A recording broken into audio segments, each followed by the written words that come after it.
Hey, White Goddesses, this is the Cancer full moon. This is the last full moon of the year, the last full moon of 2023. This is a full moon that dispels darkness. It has really positive, benefic aspects going on, and is a really, it's a dignified full moon. So it's in its home sign of Cancer, right? And we're going to really get into conversation about our feminine expression, and there's so many things that have channeled through that want to be shared with you. So I'm going to go into that in part one. I am bringing back the sun sign horoscopes in part two. So you'll be able to see the chapters and go to your sun sign horoscopes. I encourage you to listen to part one so that you can really get that deeper embodied message in your sun sign horoscope. I'm really excited to bring that back. I'm really here in service to you. I'm really here to help you get the results you want. If you don't know anything about me, I'm Dove Hotep. I'm a sacred feminine life coach and a professional astrologer. I'm an evolutionary astrologer and a galactic astrologer. So really come from the perspective of the soul. Why did we come in? What are we meant here to do? And I teach the 12 signs or areas of life to master. And so we're going to get into this Cancer full moon. We have a really powerful, interesting year next year coming up astrologically. There is really fun things with this moon. This moon is full of blessings and it's full of gifts. So stay tuned for this first part. And if you're here watching, go ahead and like. I appreciate your acknowledgement of the and showing me that you're here watching. So I really love to see who's showing up, and I'm doing this for you. So if you want to get into the comments and let me know what you'd like to see more of, what is helpful, I would love to hear from you. So full moon is always a moon that is in opposition to the sun. So it's exactly opposite the sun. And this full moon is co-present with Pluto's North Node. This moon is about synergy. So, Cancer is this psychic sign. It is this sign. It is a feminine water sign. It's the sign of the cosmic mother. It's from whence humanity really comes. Cancer is thought to be like the birthing of humanity. It is also it's the sign for the United States chart. It is this it's a dignified full moon that we're having, and so this full moon is happening on December 26th for the US at 6:33 p.m. Central Time, and then it's happening for those in Europe and so forth on December 27th at 12:33 a.m. GMT. So I will let you know about that. This full moon is always this peeking out of the light of the moon. We've went from the new moon phase all the way to the full moon phase. And so we've went through the waxing crescent and the first quarter square and the waxing gibbous moon. And so now we're here at this full moon in Cancer, a dignified full moon. And so we're really getting into this synergy of the pureness of getting back to the roots. Like Cancer is the roots. Cancer is the forms, the structures. It is this emotional security and inner security. So many people really associate the Cancer with home and family and all of that, and it is that. But Cancer at the very deepest root is, and here we get to the root of the root of the root. That's what we do here in White Goddess. So Cancer is really about deep inner security. But however, most of us have our sense of security based on externals. And that's where all the problems come in. Because if you look at the 12 signs, always in the context of the whole 12 signs. So we're looking at this Cancer situation, this feminine water sign, but it is between Gemini and Leo, and it's in opposition. It's the axes, the Capricorn Cancer axes, and Capricorn is a feminine sign, which often surprises people because it's deeply perverted in our culture. It's the industrial fascist saying, hey, you got to work hard, pull yourself up by your bootstraps, all of these programs and spells that we're dismantling right now. Working from the feminine, working from the spiral, unfolding, evolving stories, moment to moment to moment. And we have to leave room for this co-creation with the divine. We have to leave room for our own higher self unfolding the mystery of our own beautiful feminine genius and creativity, and having fun on the journey, having an adventure with it all. So much there's this emphasis on having it all planned out, knowing exactly where you're going to go. And with Saturn in Pisces, it's just such a reminder of the unfoldment, of the allowing for the evolving story, of not thinking anything's gone wrong if you don't know 10 steps ahead. And so Cancer's before Leo. And if you look at this, if somebody doesn't have their Cancer on lock, and then they move to their Leo about this bringing your gifts to the world, this expression of what's supposed to be the heart of the light, the sun, right? The light. Sun is ruled by Leo. So then and Leo's this performer, this entertainer, this like enthusiastic, youthful energy of charisma and being able to hold stage in whatever way, not necessarily on a stage, but it could be, right? But hold stage as a leader in your business, as anchoring your authority within society, which is Capricorn, right? We have the sun in Capricorn. We're in Capricorn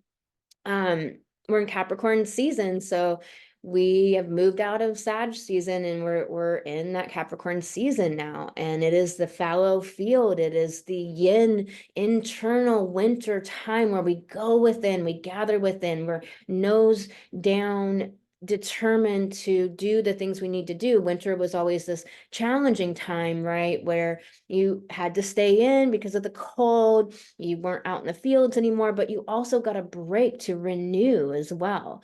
But you're living on canned goods and frozen foods, and you're living on what's stored up. Also, when the fields go fallow, they are renewing their nutrients for the next bloom, for the springtime. So it's a very important time of gathering inward, a yin feminine sign Capricorn is, to replenish and restore and renew all of the nutrients within ourselves. So this Cancer moon is so much about self-love from all directions. So if we look at why, Cancer is between Gemini and Leo, if we do this Leo and we are standing, we're holding stage, but we don't have our Cancer unlock, which is our inner security, our emotional security.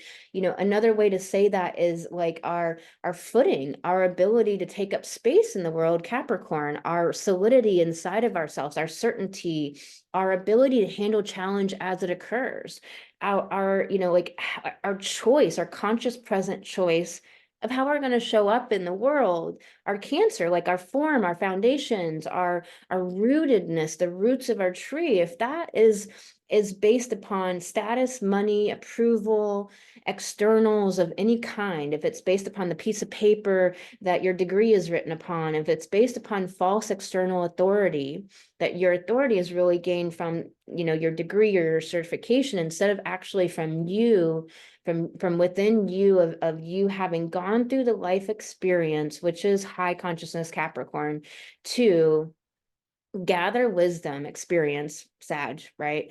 And you have gathered that wisdom because you've had experiences that you not only have studied, book knowledge, learning, which is knowledge, but you've gathered experience, and those together with compassion, with empathy, create wisdom.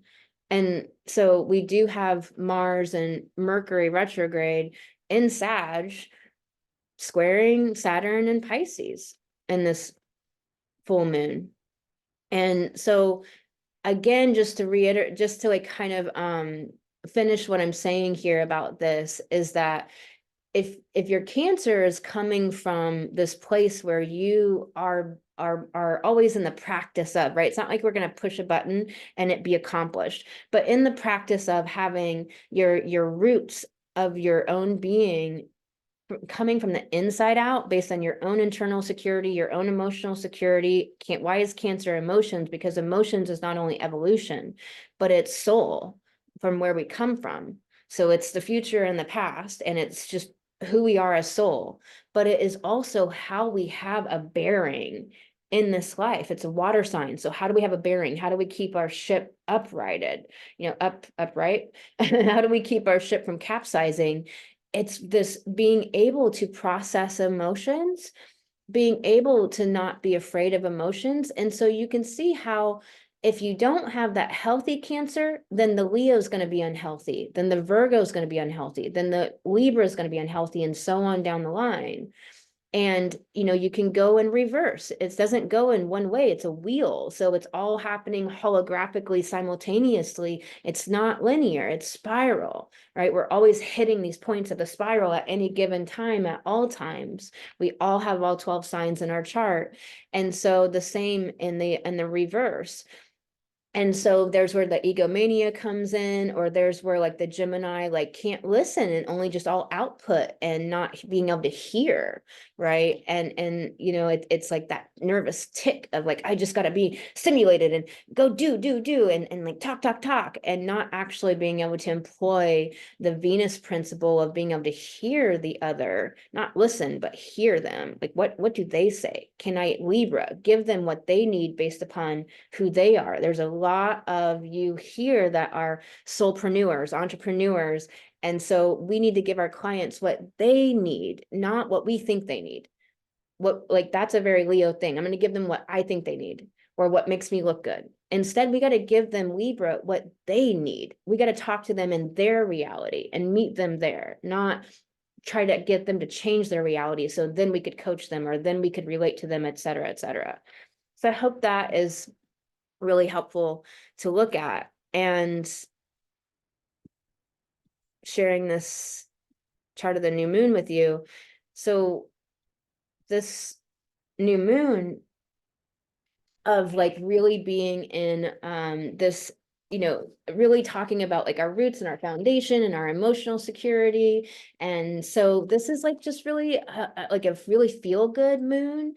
I could imagine it bringing up things. All moons are going to bring things up, but it's how conscious you're working with it, to the degree that you can use it as a launch, use it as quantum leap, use it as a way to transform, to ascend, to elevate.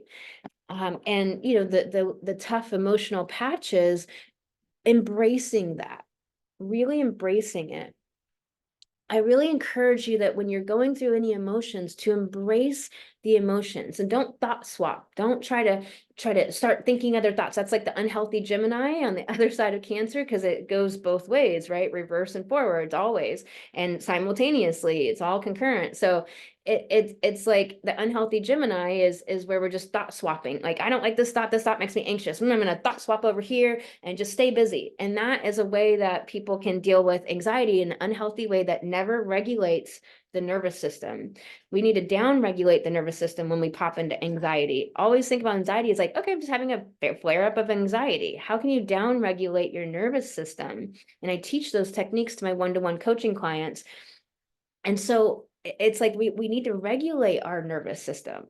We need to be with our emotions instead of trying to get rid of our emotions. Let's get out of our body. Let's get busy. Let's clean. Let's cook food for the kids. Let's go shopping, run errands, get on social media and scroll, doing anything other than actually being with our body, sacred feminine, and our emotions, sacred feminine, and being with what is, and really embracing the emotions that we have. Learning how to process an emotion is such a powerful skill. It is the skill of a lifetime. Emotional empowerment is the greatest skill that you can ever have in your life, because everything you desire is because of the emotion that you want to feel, or the emotion that you think you're going to feel when you get that.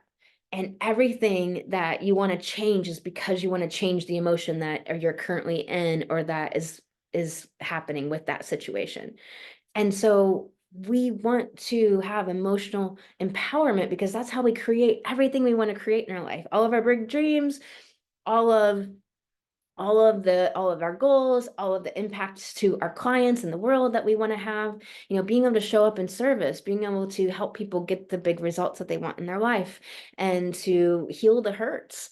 And so we want to embrace emotions, embrace and not try to get away from them and escape our body, escape those feelings when we're having them. That is emotional empowerment. And I teach my clients how to process emotions. I teach emotional empowerment in my one-to-one coaching container. And so my clients learn that skill. So they're not trying to escape the emotion, which creates all of these unhealthy behaviors where we're not actually doing our soul mission like we want to do.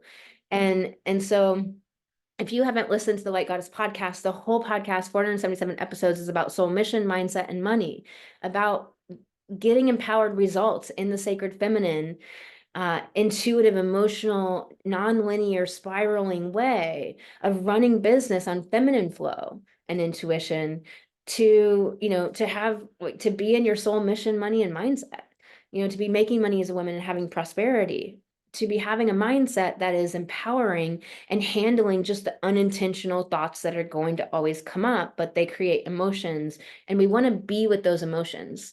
Instead of working at the thought level all the time, we want to work at the emotions level, like first and most of the time, because that'll naturally let us know what is left over at the thought level. And so getting back to this Capricorn sun and this Cancer full moon, this emotional and inner security from within, it's a practice. We're not going to push a button and it just be like, okay, I got it, I'm good. Like we're leveling up all the time. We're like visionary women doing big things in the world. We're change makers, we're star seeds, we're light bringers. We are always going to be leveling up, making a higher revenue, helping more people, getting greater visibility. And that shit stirs up huge emotions of like, who am I? Or like, how do I handle this? Or what if I can't? It stirs up all of the doubts, all of the fears, all of the like, what other people think stuff. And that is so normal. It's so normal and it's so okay. And so when we learn emotional empowerment and how to embrace what we're feeling in any given moment, then we can't be taken out of the game. Can't hurt me. Like, can't touch this. Like we can use the empowered conscious expression of the Cancer energy. So I want to share more about this, such like beautiful things going on in this moon. Because also this this synergy, I like wanted to hammer this point of like synergy, because it's like living on synchronicity from flow, moment to moment to moment. And we have gaps between synchronicity sometimes. And often we will think something went wrong there, but like nothing's went wrong. It's just like, are we like just like consuming insights and epiphanies and high vibe, like high,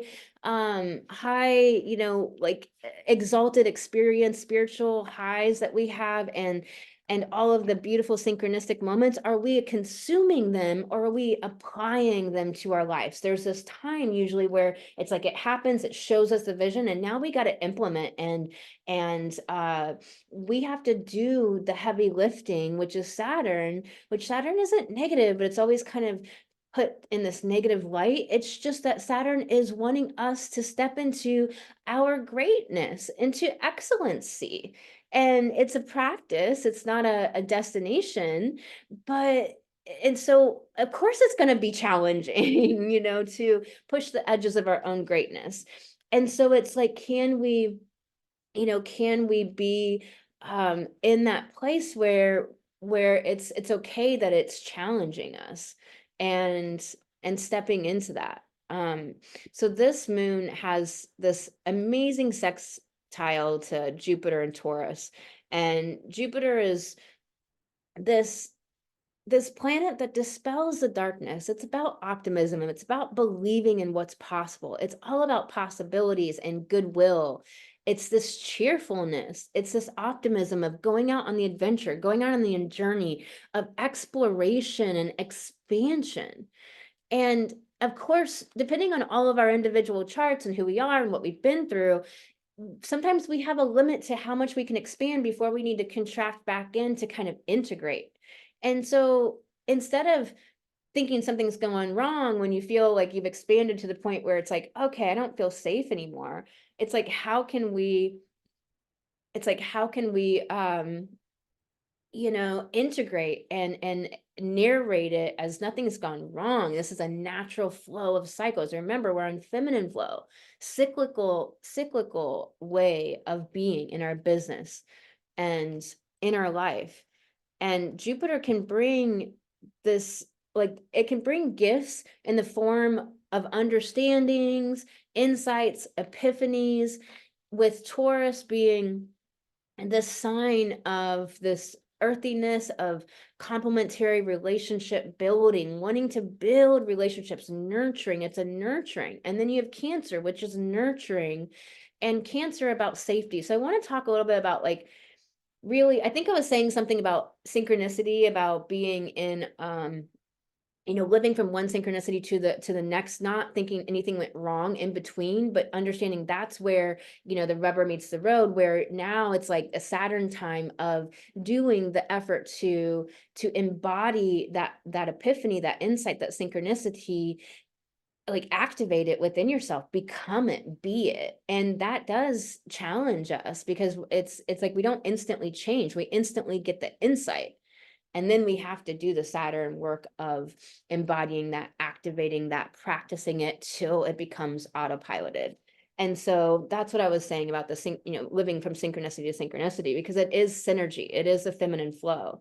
And so to go back to it, this this moon of creating safety for ourselves. If we're stepping out in our business and in our social media and in our life or in our relationships, like coming from a greater and greater autonomous place in our relationships, then we have the North Node, Eris, Xena, and Chiron all in Aries about autonomy. We always have to include the opposite polarity, right? It's always all 12 signs, which is Libra, about relationships and about how we're shedding the, South Node, the old ways of being controlled and dominated, being a chameleon or the politician to try to be accepted, approved of, liked, because we don't, or just because we don't want to deal with people's responses, and we don't want to have the hard conversations, or get creative, learn more how to respond to people. It's one of the things I'm really working to improve upon myself right now, is like, okay, people are going to respond in the way they're going to respond. Can I have a statement that is like a make you think statement, that's kind of saying like, no, I don't take your projection or your stuff on, and why don't you consider this? Because it's like, you don't have to respond in this, negative, so to speak, or this anger, or all of these kinds of ways. That's always the wound or the trigger, right? And that's for each individual to deal with themselves, not to project onto others. Of course, we all do it.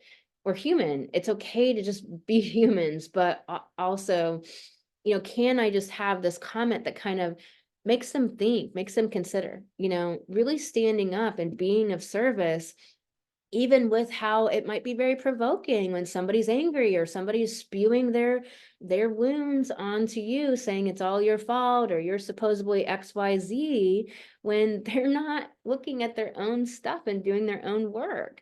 And so that's just something I'm working on right now. It's always this, like, how can we rise to the next level? Saturn is exalted in Libra, and why? Because it's relationships, it's the ability to move within society. How do you integrate your authority, Saturn, Capricorn, into society? You want to have the Aries autonomy simultaneous as you have the ability to like raise the frequency of everyone by being that light, by being at the higher expression, so that other people's lower expressions can rise to the occasion, or at least giving them the opportunity to rise to the occasion. And so it is the mantle we carry as light beings, as light bringers, as star seeds, as evolved women, as awakened women, as female entrepreneurs and sacred feminine leaders. Like, we do carry this mantle it's like, we're not going to always be there, right? But it is the practice moment to moment as much as we can. It's the practice. And so it's like bringing it up, bringing the consciousness up for everyone. And I really look at that as like being in service. And so how do you create safety? Cancer is safety. And it's of course internal, inner security, inner safety, emotional safety. It's not somebody else's job to create emotional safety for us. Now, of course, it's very nice if someone can participate in it with us, or if they can do that. We want to do that for our clients. We want to do that for our potential clients. We want to do that for our audience. We want to do that for probably for our friends and family. We want to create safety. And it's something that I work with my clients in one-to-one coaching. It is like, how do I create safety within myself so I can show up, more visible in the world, so I can increase my visibility, so I can increase my willingness to be more raw and authentic and real, the autonomy of Aries. Aries isn't putting on a show. Like Libra will chameleon and put on a show, whereas Aries is like, this is who I am, like take it or leave it, like I don't care. It's assertive, and it's just like, it's fiery and it's passionate, and it's like, I'm here. And it's like, I always call Aries the unicorn of the zodiac. It just believes. It's like, let's go. It's a catalyzer. It's this positive energy. Oftentimes, obviously all signs can have the negative expression, but it's like, let's go. Like I want to do this. I want to encourage and uplift you, right? It's that kind of energy. And so it is this like, how can I create safety within me? What do I need? Do I, for my nervous system, I need to be doing regulation, or, it's been a journey to learn when my nervous system is unregulated at the most nuanced levels, because the tiniest little ounce of dysregulation in my nervous system could make me show up really insecure when I'm not insecure at all. It's just the nervous system regulation. It's not actually real insecurity that's psychological at all for me. It's just that my nervous system is dysregulated even to the most minutest level. And so it's been this journey in my life. And with many of my clients, we do this work where we're learning how to regulate our nervous systems. And so many people are really starting to understand this need in our life today, in the world such as it is, that this is a part of our lifestyle. This really must be a part of our lifestyle rather than something you do when an emergency happens. You want to be regulating your nervous system as a lifestyle. And when the emergency happens, to narrate it from an empowered place versus a disempowered place, instead of like catastrophe, because you can't help that the life event, the emergency happens, lose a job, lose a loved one, car accident happens, whatever it is, the life event that happens, you can't help that happens. That's a circumstance, that's a situation, that's a fact. But what you can do is you can respond at the most empowered level you can, and start to do nervous system regulation, start to be understanding, and bring in self-love. And this is one of the biggest things I want to talk about in this full moon, because the self-love piece channeled through, so important, was a message my guides really wanted to bring through for everyone. I channel, if you don't know, Arcturian and Andromedan guides at the 5th dimensional level and higher.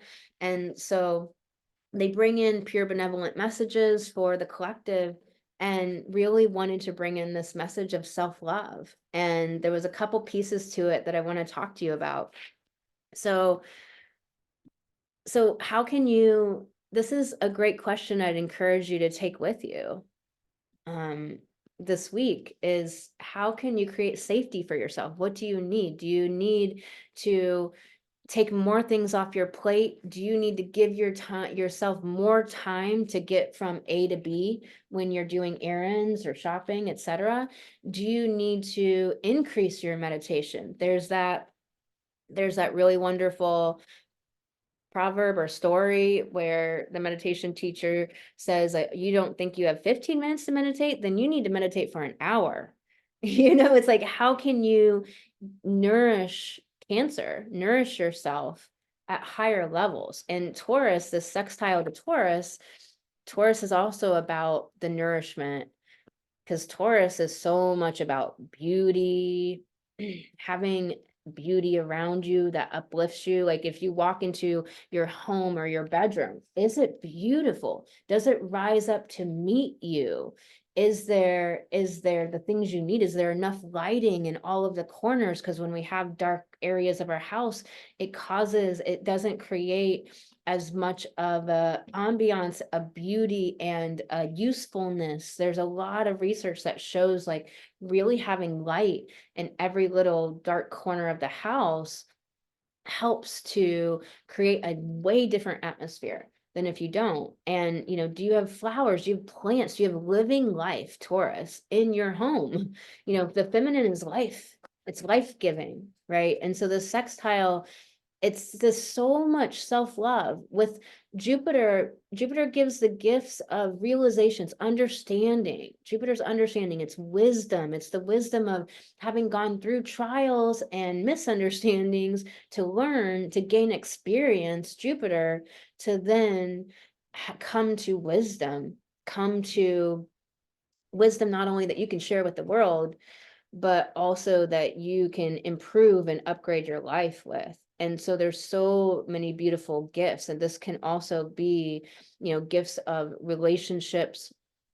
Taurus's relationship to self. So this greater relationship to yourself of deeper self-intimacy, deeper self-knowledge. That's what astrology does, so much of it. There's so much self-love pushed out there in the spiritual zeitgeist, but it's like, how do you actually do it? And I use astrology to help my clients gain that self-love. And we do emotional empowerment, because when we can, not self-judge anymore and look at things from, a perspective that is kind to ourselves, that is loving to ourselves. The big thing that wanted to come through is this message of, do you have unconditional love for yourself? And I don't think we think about it much. But I think if you think about it, like, oh, I want to have that, but do I really? Or do I have conditioned love on if I perform, if I meet this goal, if somebody else says that I'm good or I'm XYZ? So this self-love, this unconditional love is really this expansive, beautiful possibility and gift coming in with this full moon. And it takes that inner look, it takes that willingness, and it takes narrating challenge in a different way. And really honoring our nervous systems, honoring our bodies, honoring what our energy level really can. I've really seen people this year, lots of clients having a challenging time at self-assessing properly. And here's the thing, again, it's a practice. It's not something you can just push a button and be great at all of a sudden. It usually takes going through the experiences, Jupiter, of not doing it well to be able to have the contrast to then begin to do it well, where you can begin to see, like, why would I have expected myself to perform here? Or why have I tried to find these solutions that required my body and my mind and my spirit and my consciousness to perform at this level when I had these health problems going on that were never going to allow me to actually do that this year? Or I was in this deep healing of trauma, and so I was never going to allow me to actually perform at this level this year. Why was I so hard on myself? Why did I expect and push and push and push? Or, why am I narrating things, not allowing for the beautiful, feminine, evolving, unfolding of my creativity, my expression, my understanding, letting the experience of life throughout the year be an adventure and be fun and be art and be messy and be, fun. like, why can't it be fun? Not the escapism fun where you're trying to go have fun because it's so hard, because it's all this pushing and striving and not allowing for the feminine unfolding, not letting your intuition drive. I mean, just my intuition sometimes is so faint, meaning that it'll just be like, check your schedule. Hey, check your schedule. And I often have like certain things on Monday. So I'm like, I kept ignoring it. I'm like, I don't have nothing to at the moment. I'm doing this over here. And my intuition kept saying, check your schedule. And I was like, damn it, I have this new thing in my schedule. And it's not a problem if I miss it. I just want to, I want to get it live instead of getting it in the replay, and I'm like, damn, I wanted to be on that live, and I'm working to make it practice, but it's, nothing is writing on it. I don't have to do it, but, but it's something I want to do. And I was just like, my intuition was just so feminine, so subtle. It's so gentle. It's like, you don't have to, but hey, it's a little nudge. And when we are going at the speed of light, and we are so focused on destination, and we are running from urgency rather than immediacy, and we are running from have to, and we are running from this, this overculture's patriarchal masculine domination kind of way, then we're not seated in our sacred feminine. We're not seated in our intuition. We're not seated in our emotional body or our body, able to hear the messages we have access to all of the time. If you'll notice, all of these faint green lines, these are all of these quintiles and biquintiles showing us that in this full moon, there's so much spiritual, metaphysical help from the divine and co-creation and intuition and feminine spiral wanting to support us and nurture us. I really encourage the mantra that the divine is supporting me in everything I want. The divine is supporting me in all ways. The divine is supporting me in having money. The divine is supporting me in having relationships or healthy relationships. The divine is supporting me in whatever it is that you're working to create. And you notice I say working to create rather than like longing for or dreaming for, which is that very Piscean kind of shadow, where it's like this wistful longing or dreaming or pining or fantasizing and stuck there instead of actually seeing what's really true. And so there's so many gifts with this sextile from this full moon to Jupiter.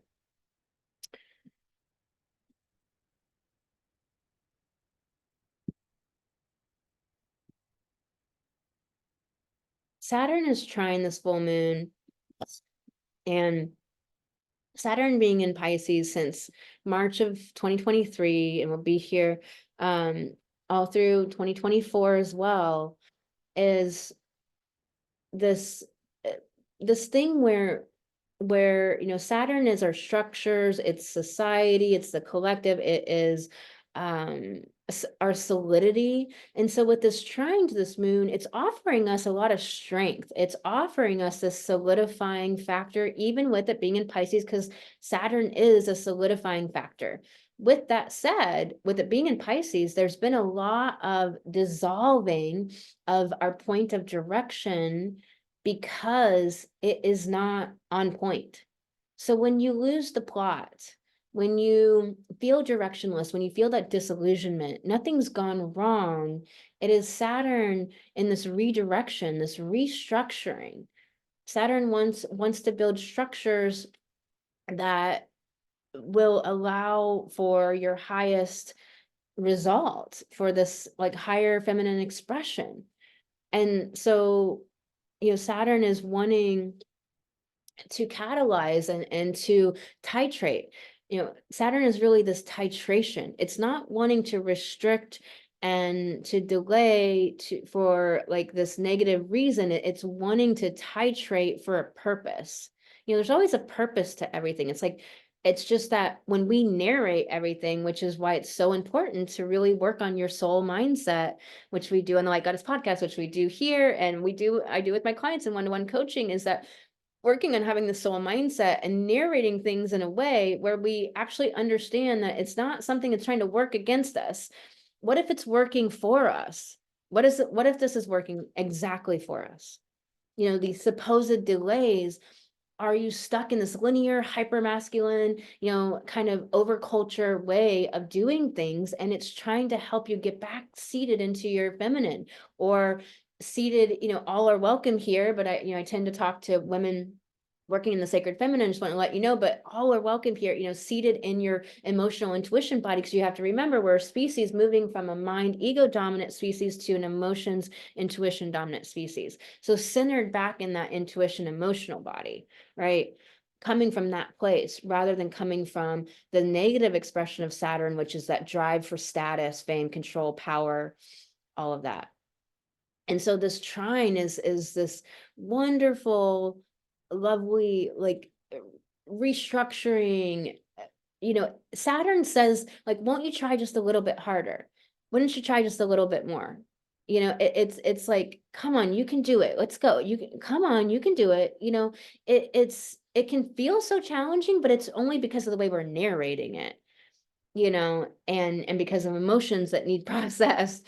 But it's really trying to urge you towards your own excellency, not compared to other people, which is shadow Libra here, South Node, but your own excellency. And that might be, like, let's say if you have a scale, that might be, very, not high on the scale some days, some weeks, some years, and then really high on the scale other days, weeks, years, and so your own excellency can vary from day to day based on your energy, based on huge things that maybe you're healing or processing or changing. When you're healing things, it's rippling out through your timelines, through your lifetimes. It's changing the next lifetimes and the goals of those lifetimes and the goals of your evolutionary path.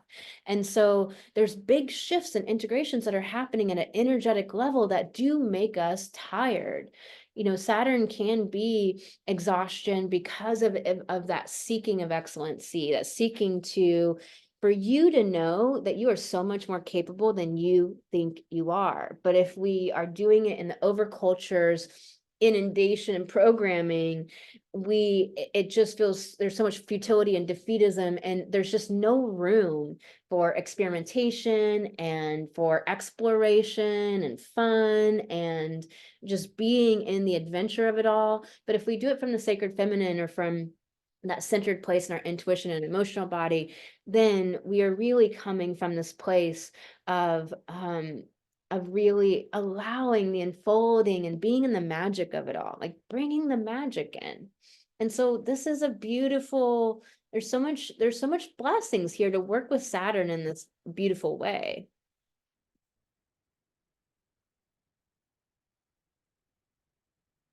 This full moon is co-present with this north node of Pluto on the Light Goddess channels everywhere, but on Light Goddess YouTube, you'll hear me talk about the nodes of other planets.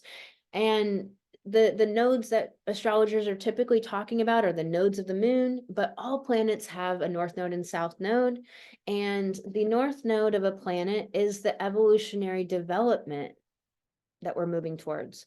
And so this is for the whole collective. Everybody alive today has the nodes of Pluto in Cancer or Capricorn. They will be in different houses in your natal birth chart for each person and have different things going on with them, meaning different things, but they are in Cancer and Capricorn for everyone that's alive today, meaning that we are waking up from the patriarchy and we are retrieving the feminine, this Pluto North Node. It's the evolutionary development that we're seeking or that we're working on at the moment. And so with the moon co-present with this in this balsamic conjunction, it's not in a conjunction right now, but it's balsamic. It's that death phase before the rebirth phase leading up to the conjunction that will happen. The moon is in a sign for about 2.5 days. And so this will happen the day after this moon on Wednesday. And so this balsamic is this death and rebirth. Like, what are we leaving behind?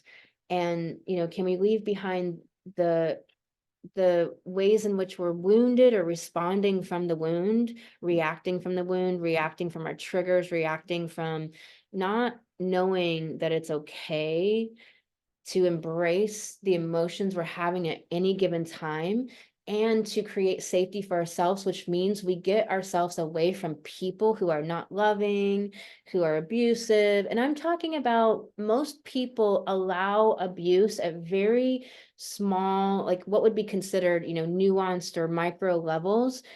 And I personally don't think it's nuanced or micro, because the fact that we accept it so much, the fact that we're habituated to it in this culture, the fact that we're so, yeah, I mean, just so habituated to it that we just allow it and tolerate it. And we really should be expecting something better. There's that great quote that I love that, it's no measure of wellness to be, it's no measure of health to be well adjusted to a sick society. And this is what's so important is like, I just in my life, I don't allow even the most micro abuses and to be around people where there's just no compassion and there's no empathy, or there's no awareness. It's like, we're not going to be perfect humans in every moment. And can we have awareness and be someone that's in growth and can own our shit and can see, can see what can be improved upon, without always putting ourselves down and just letting ourselves be humans. And so it's like, what are we leaving behind? Are we leaving behind also Cancer, getting our inner security, getting our roots and our foundation from externals like money, house, car, approval, degrees, certifications, other people's acceptance in like certain, social standing, social status, and so forth. Can we let that go? Which again, it's a practice. We're not just going to push a button and get there, and start getting our inner security from our emotional empowerment and ability to embrace our emotions, process our emotions, learn those skills, and start creating amazing big things in this world, which, we're here to do as women. We're the hinge pin for all of humanity. You know, ushering in this positive expression of the age of Aquarius, because age of Aquarius could be a transhumanist nightmare, or it could be this positive expression of this new age of light, which it's meant to be. We're in the cycle of the light returning, but it's going to take all of us to do it. This full moon is also where we have this Mars and Mercury in this conjunction squaring Neptune. And Mars and Sag, Sag high expression is a focus to fruition. It's the philosopher that studies something deeply and is so wise and has the wisdom. It's the wisdom energy. It's also exploration, adventurousness, that optimism, that belief, that happiness. But the unhealthy expression is just shooting arrows all over the place, starting things, never finishing them, just bouncing from here to there, just in that mutable energy, just never hitting the target. And so it's like, while we're in feminine flow, we still are like working on a project, say, or I'm doing this video right now, I'm still going to complete this video, but I'm also letting it flow through me and not caring about perfection, and letting it all flow and be this feminine intuitive flow. I mean, I prepared for it, and then now I just let it flow and go. But I am going to complete it. I'm not going to just start it and then Sag, like, I'll go start another project, and then I'll go do this and I'll go do that. I'm going to focus to fruition. I'm going to bring it to a completion. So that's just kind of Mars and Sag energy by itself. Mercury and Sag energy is loquacious. It's very happy and positive and optimistic, and it's a great energy, but also sometimes doesn't know how to titrate titrate the speaking or the thoughts or all of that. So there's the high expression and the low expression, of course, just like with anything. And this Mars Mercury conjunction is like talking about the Sag energy of wisdom, of exploration, of being open. It's also natural law. The high expression of Sag is natural law, not man-made law, not coloring in between the lines that somebody says is the right thing to do. I don't sit and stay at a stop sign, when nobody's coming. It's like, if you're out in the country and there's nobody coming in all directions, why am I stopping here? Or why am I still at the stoplight that won't change for 7 minutes? Fuck that. Like, I'm gonna go. Like, why are we adhering to, and it's just an example, but apply it to your life. Like, why are we adhering to these rules that we never question. I will say, though, that it takes other people, which is why it's so important for us to shine our light. It takes other people going outside the consensus status quo and going with natural law, which we feel in our soul, we feel in our gut and our heart. Especially the more conscious we are, the more awakened we are, the more open Sagittarius that we are. And so it takes that for us to be able to see the contrast of what's possible. Sagittarius is possibilities. And with it being the squares, it's forcing a change to happen through the difficult tension, stress, challenges that come with the square, where we're forced to evolve, we're forced to grow, we're forced to look at something or to overcome something or to have some difficulty that gets us out of the old places and ways that we were going about things. And what I love about difficulty and conflict and challenge is to look at it as like, how can I let this refine me and shape me? How can I show up in this highest expression through all of this shit to lead and to be that light I came here to be? And also creating safety for myself, giving myself the nurturing and the self-love and doing the things I need to do for myself. And showing up around this challenge with a different mind, a soul mindset of like, how am I going to narrate this in a way that allows me to be empowered around it, to take aligned action, inspired action, to maybe like Neptune can be confusion. So maybe to take one little action step to start to get clarity, because action creates clarity. You know, you don't want to necessarily take all of the spastic actions in all directions, but taking one action instead of sitting there and thinking and thinking and thinking and thinking is going to show you, oh, this doesn't work. This does work.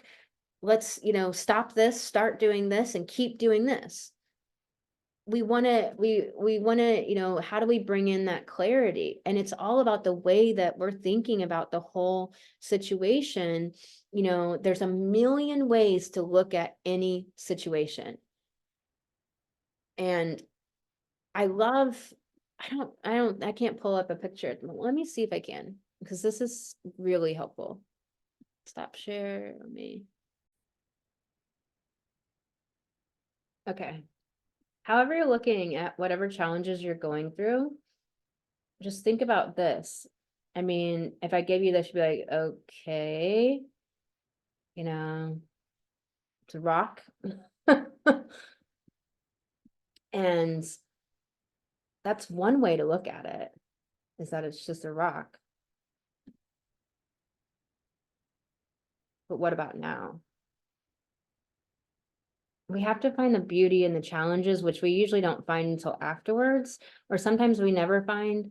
And honestly, I don't really think that that's a great way to look at it in the moment. But what I do think is to remember that there's a million ways to look at it, that it's just a rock or it's this.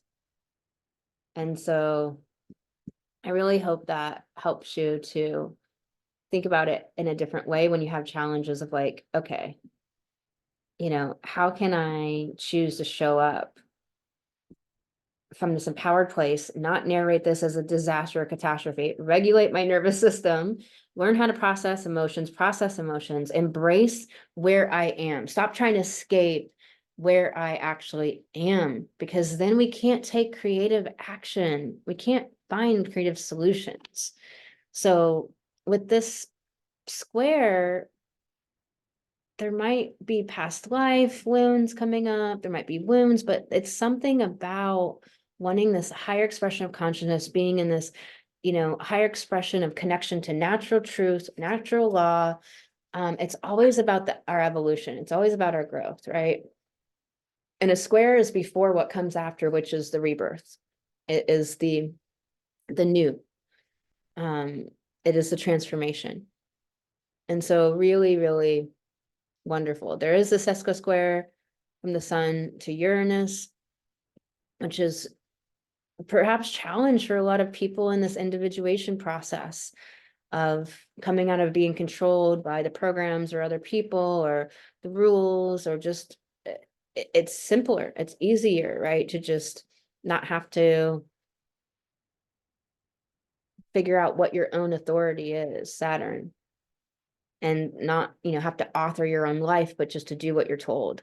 It's easier, right? Or at least until you get to a certain threshold, and then it's harder. But at first, it's easier to just do what you're told. And so there is a lot of people in the collective that are experiencing this sesquisquare of this challenge and individuation from the patriarchy, from the old ways, from the fascist industrialist way, the overculture way of living life, which is so against not only the feminine, which is inside of every single person, and inside of the world soul, but of uh, a connected way of life, a way of life that allows you to actually have fun instead of going from one destination to the next destination, never actually being present, inhabiting each moment to moment. So there's, these sextiles to the South Node, though, that are allowing for these wounds to be processed and understood. And Mars, like, can you exercise, can you go dance, can you have sex, can you self-pleasure, can you walk, can you do things to physically, Sagittarius, move the body to expel and express, to expel and process the mind, Libra, and that air energy and all of the old past stuff that's coming up to expand your consciousness, Neptune, to raise your consciousness and your frequency and your vibration. There's vibrational management with all this water, all this water with Saturn and Neptune in water. All of this water with this being a water moon. There is in Venus in Scorpio, there is this wanting to connect with our emotional center and regulation, wanting to be in the flow and the nurturance of the transformation that we get when we feel emotions. When, and the triangle is this symbol of the yoni. It's an ancient, goddess culture symbol of being in, the water is the primordial part of the beginning of life, right? It's so beautiful. Honoring our body is really important at this time. This is the time of the holidays, this time of fourth quarter and the year end and getting prepared for taxes and all these different things of next year that people can put way more on their plate than is really right to expect of yourself. Can you take more things off of your plate and make each thing you do something that's deeper and more meaningful to you? And this Neptune is really asking you, this Neptune square is asking to really think about Mercury, and really choose your choices and actions and decisions, Mars, upon what is the most meaningful. Because Pisces and Neptune, this energy is all about what is meaningful. This Taurus energy is all about what is meaningful, what has worth, what is worthy of my energy, my focus, my attention. Because we often spend our energy, spend our attention, spend our focus really willy-nilly, really freely, not valuing the value of it. Think about the whole phrase, pay attention. Why are you inundated with that spell since you're a little kid?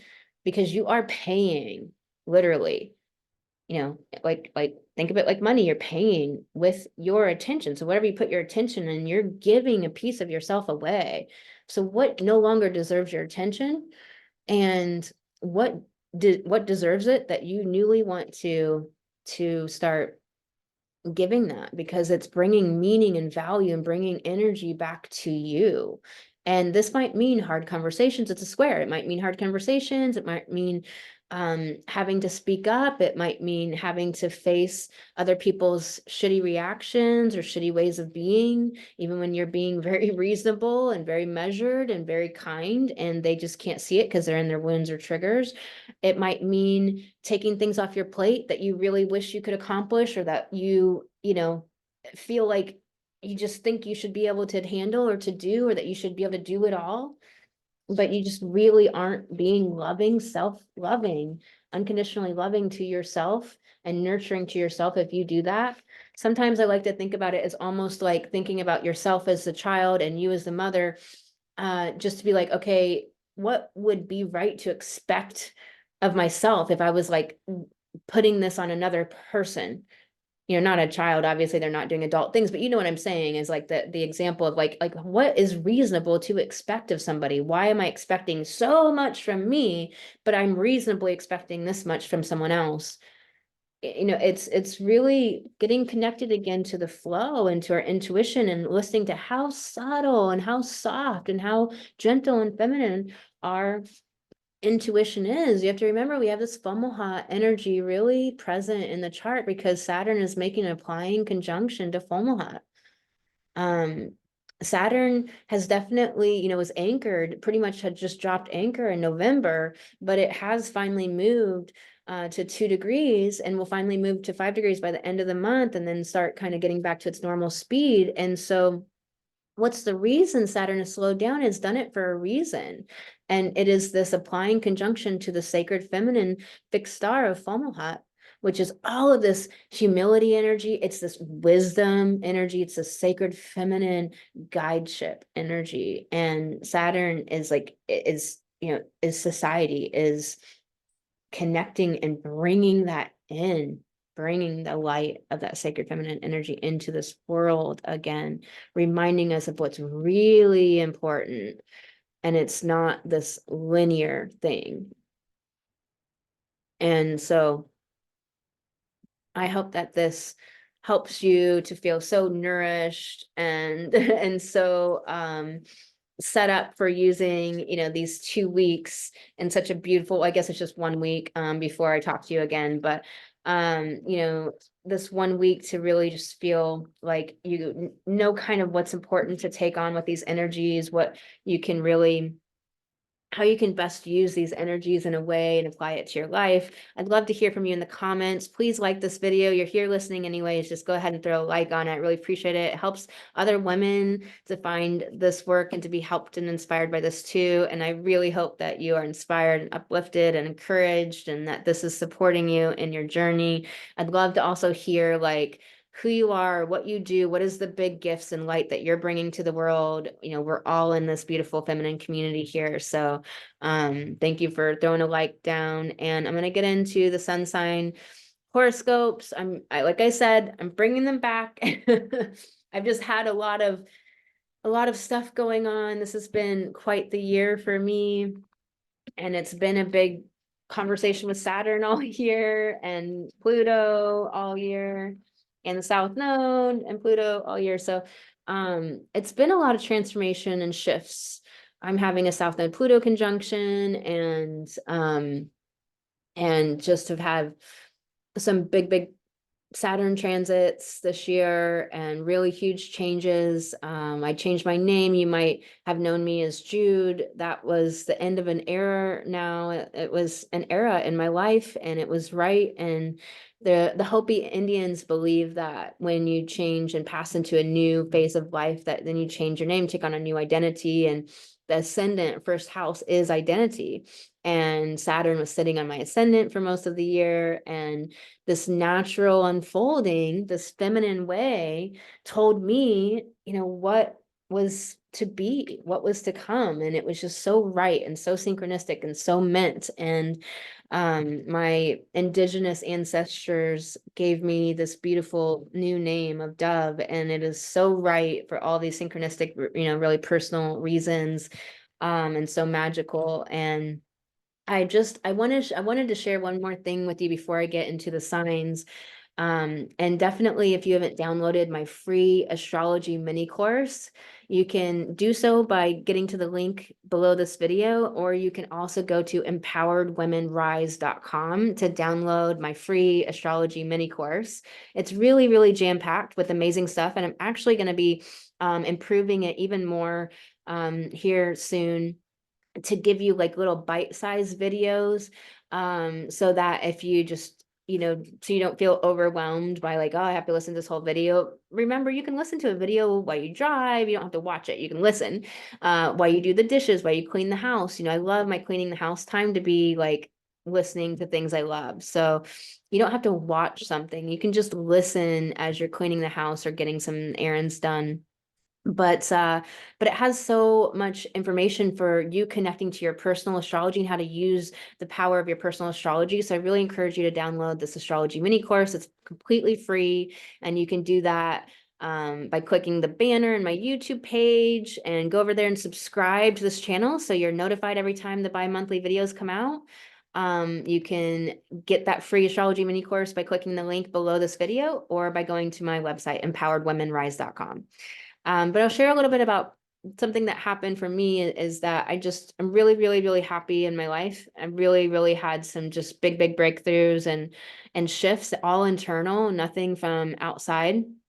And I'm really happy. And then the other day I was just like realizing to myself, I was like, felt so happy. And it was a feeling that I don't know if surely I've probably experienced it before, but never consciously. And I was like, this isn't coming from outside. It's not coming from externals. It's not coming from this person did XYZ. It's not coming from because I have this material possession. It's not coming because some goal was accomplished or something worked out the way I wanted it to. It was from the inside out. It was from everything I had, all the work I had been doing, and all of the decisions I made and the energy I chose to step in and how I decided I was going to show up in this world, no matter what my circumstances were. And this real, true happiness just was this gift. And it's from the inside out. And that's Cancer. And this last point I want to make about Cancer to really help you in your sun sign horoscopes is that that's what Cancer is: the roots, the foundation, the building blocks. And so if we don't have a solid foundation, the house doesn't stand. We all know this basic metaphor, right? And so it's like if our roots are built on insecurity or built on inferiority or built on wounds and traumas and triggers and past life karmic momentum, then how strong can our house be? What filters are we always looking through? Like, what patterns are we recreating over and over? What evolution are we not actually getting for ourselves? What excellency are we not stepping into? Our own greatness that's possible for us. And also, how are we not helping the world with our unique medicine? That's like the whole point of being alive, right? Is like bringing your unique gifts to this world, that somebody out there is waiting for you to make that post, write that email, do that thing, stand up on stage, metaphorically in some way or literally, and they're like waiting for you. And so I am sending you so much love. Please go to empoweredwomenrise.com and download my free astrology mini course. I promise you it is so jam-packed with such amazing content that you're not going to find with any other astrologer. I promise.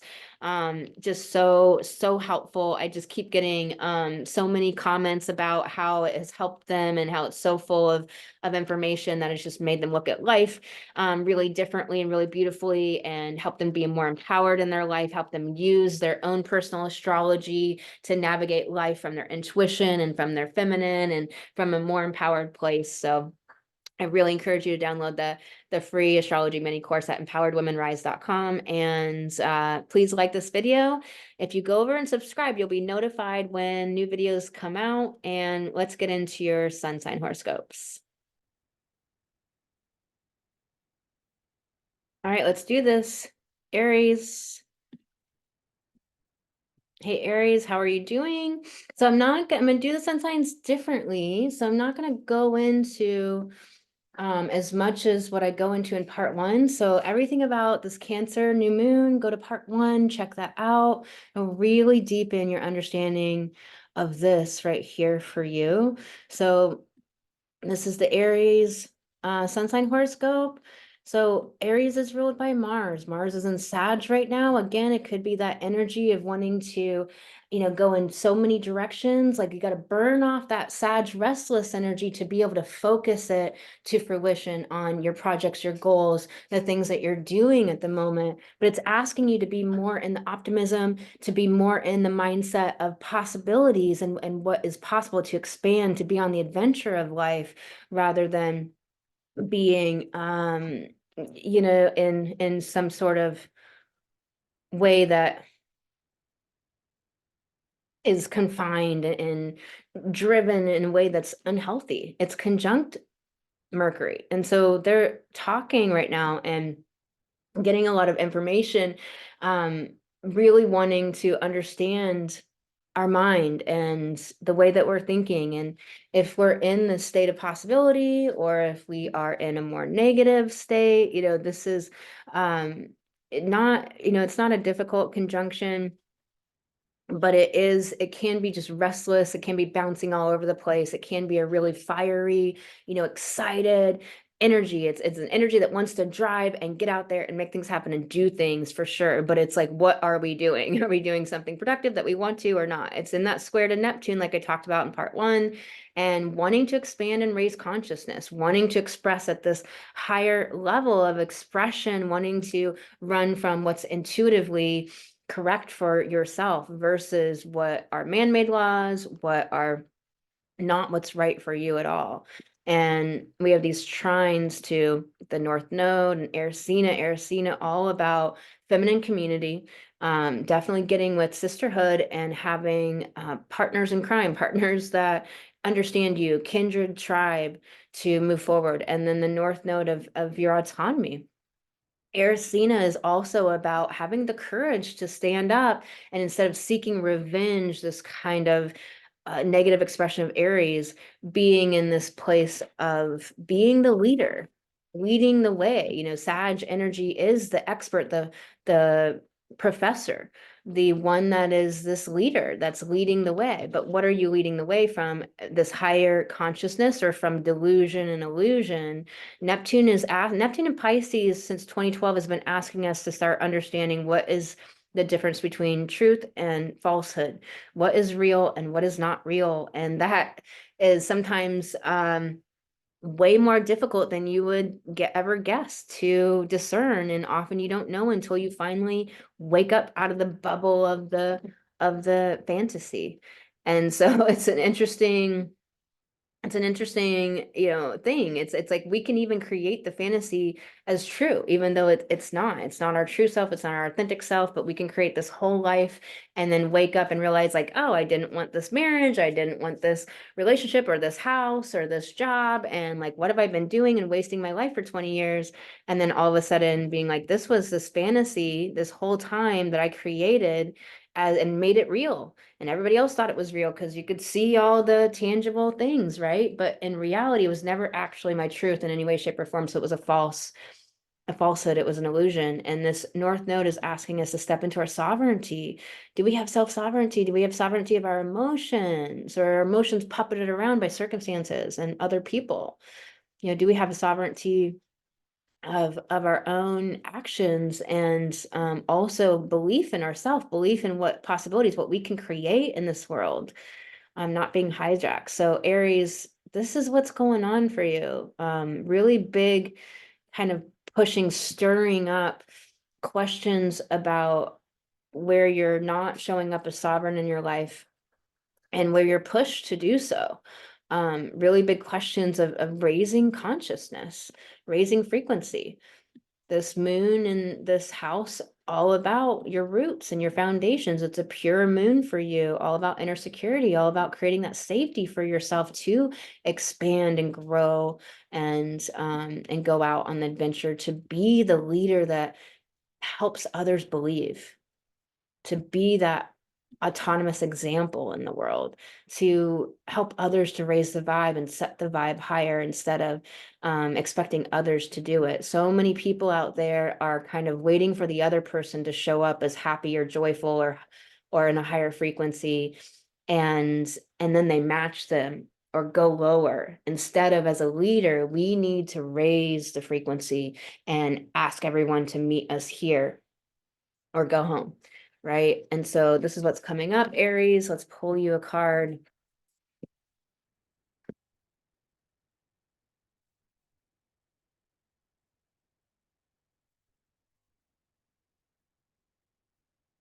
This card wanted to come up for you, Aries. Emotional energy. I love this card. I feel like it's so magical.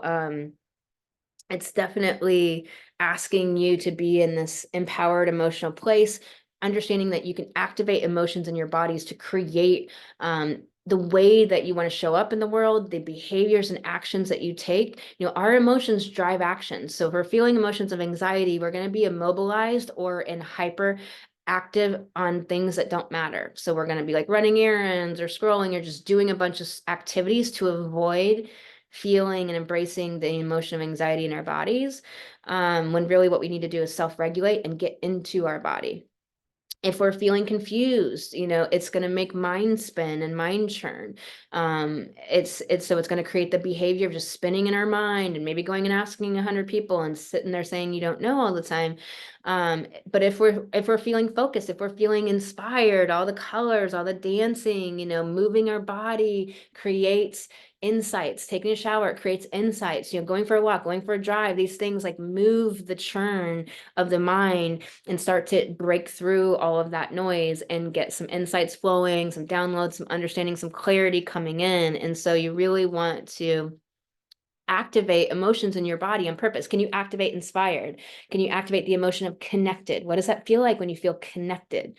What does it feel like when you feel alive, turned on, excited, when you feel optimistic, when you feel like a leader? You know, how does that feel in your body? So it's wanting you to take back the reins of your emotion and to also to use it to create the results that you want in your life. Sending you so much love, Aries. If you want to download Empowered, if you want to download the free astrology mini course, you can do that at empoweredwomenrise.com or the link below the video. Please like this video. I'd love it if you shared it with some friends. If you felt like you got some insights, please feel free to leave me a comment that tell me about what was helpful or what you liked. And looking forward to seeing you next time, Aries. Lots of love. Also, I'm over on TikTok almost daily. So if you're wanting more astrology from me and soul coaching, go check out the Light Goddess TikTok page and follow me there. And I'll be able to talk to you in between bi-monthly updates. Lots of love.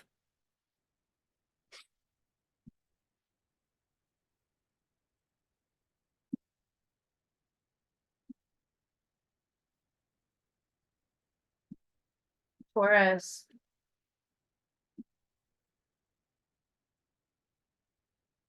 This moon for you is in your third house. If you go back to part 1 and listen to that, you'll hear all about this new moon and how it's affecting you so much there. It is really going to be insightful and helpful. This third house energy is identification. When we can put words to something, then we can actually work with it, heal it, move it, change it, shift it.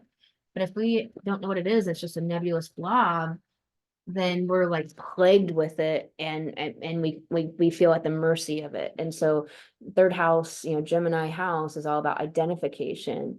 It's also about our associations, you know, and this is our mindset. This is how we think and understand. This is our taking trips. This might be trips, you know, it's short local trips, but that for you, if you're a world traveler, that could be like you're just traveling in the United States, or that could be like you're traveling within a 4-state area.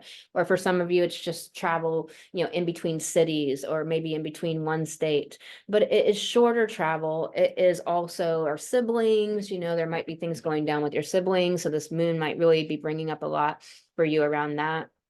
This moon is, of course, it's Cancer. It's all about that safety we feel within, the inner security. And so it's in your third house of mindset. How can you create a mind, a way that you narrate your life and think about the world, the way, the stories that you tell about what happens in your life? Remember, there's a million ways to look at any one thing.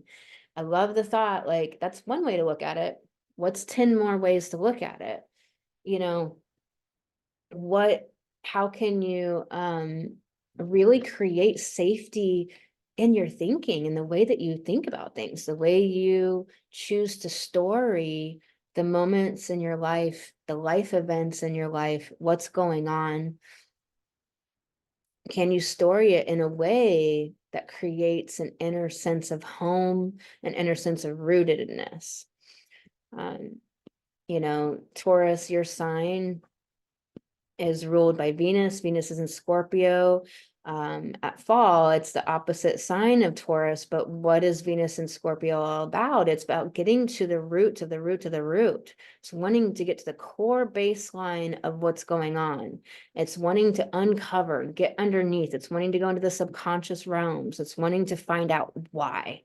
Why is this the way it is? And when I understand that, then I can now understand what the next step is. You know, why is this like this? So there's a lot of why questions, like wanting to psychologically analyze, understand, wanting to metaphysically understand as well. This is very much Venus is wanting to merge and maybe stay in the cocoon and merge and be comfortable with loved ones and be very much in her sexuality or femininity, being in the like comfort of those people you're very close and intimate with, like wanting to go into deeper intimacy. And this is also about transforming your limitations and your blocks. You know, this moon is asking for that deep inner security in your mindset, shifting that. And so how can you go deeper, understanding, you know, what are the blocks you're trying to overcome and transform that is going to create this, right? And you know, that Venus ruled by Pluto in Capricorn, the structures seeming like oh, I have to have structure, or being more open to what the structures could be, being more open to a fluidity in structures. Also, it's like, how can you create safety and structure within yourself, your self-care, your self-love, your routines, the amount of space and time you give yourself. Maybe you don't have structure in your life, but you can create structure in your routines and what you give yourself each day to create that safety for yourself. Like, I give myself time to just read and journal and do a little playtime each day to just move my body or stretch. Or I give myself a bath every day to just be alone, or, you know, whatever it is. Maybe it's a tea and a walk, or, you know, whatever it is that you do to create structure through in a different way, or maybe you're not feeling quite grounded right now. And that Taurus does crave that groundedness, right? It craves comfort. It craves knowing where everything is, and that's going to stay that way.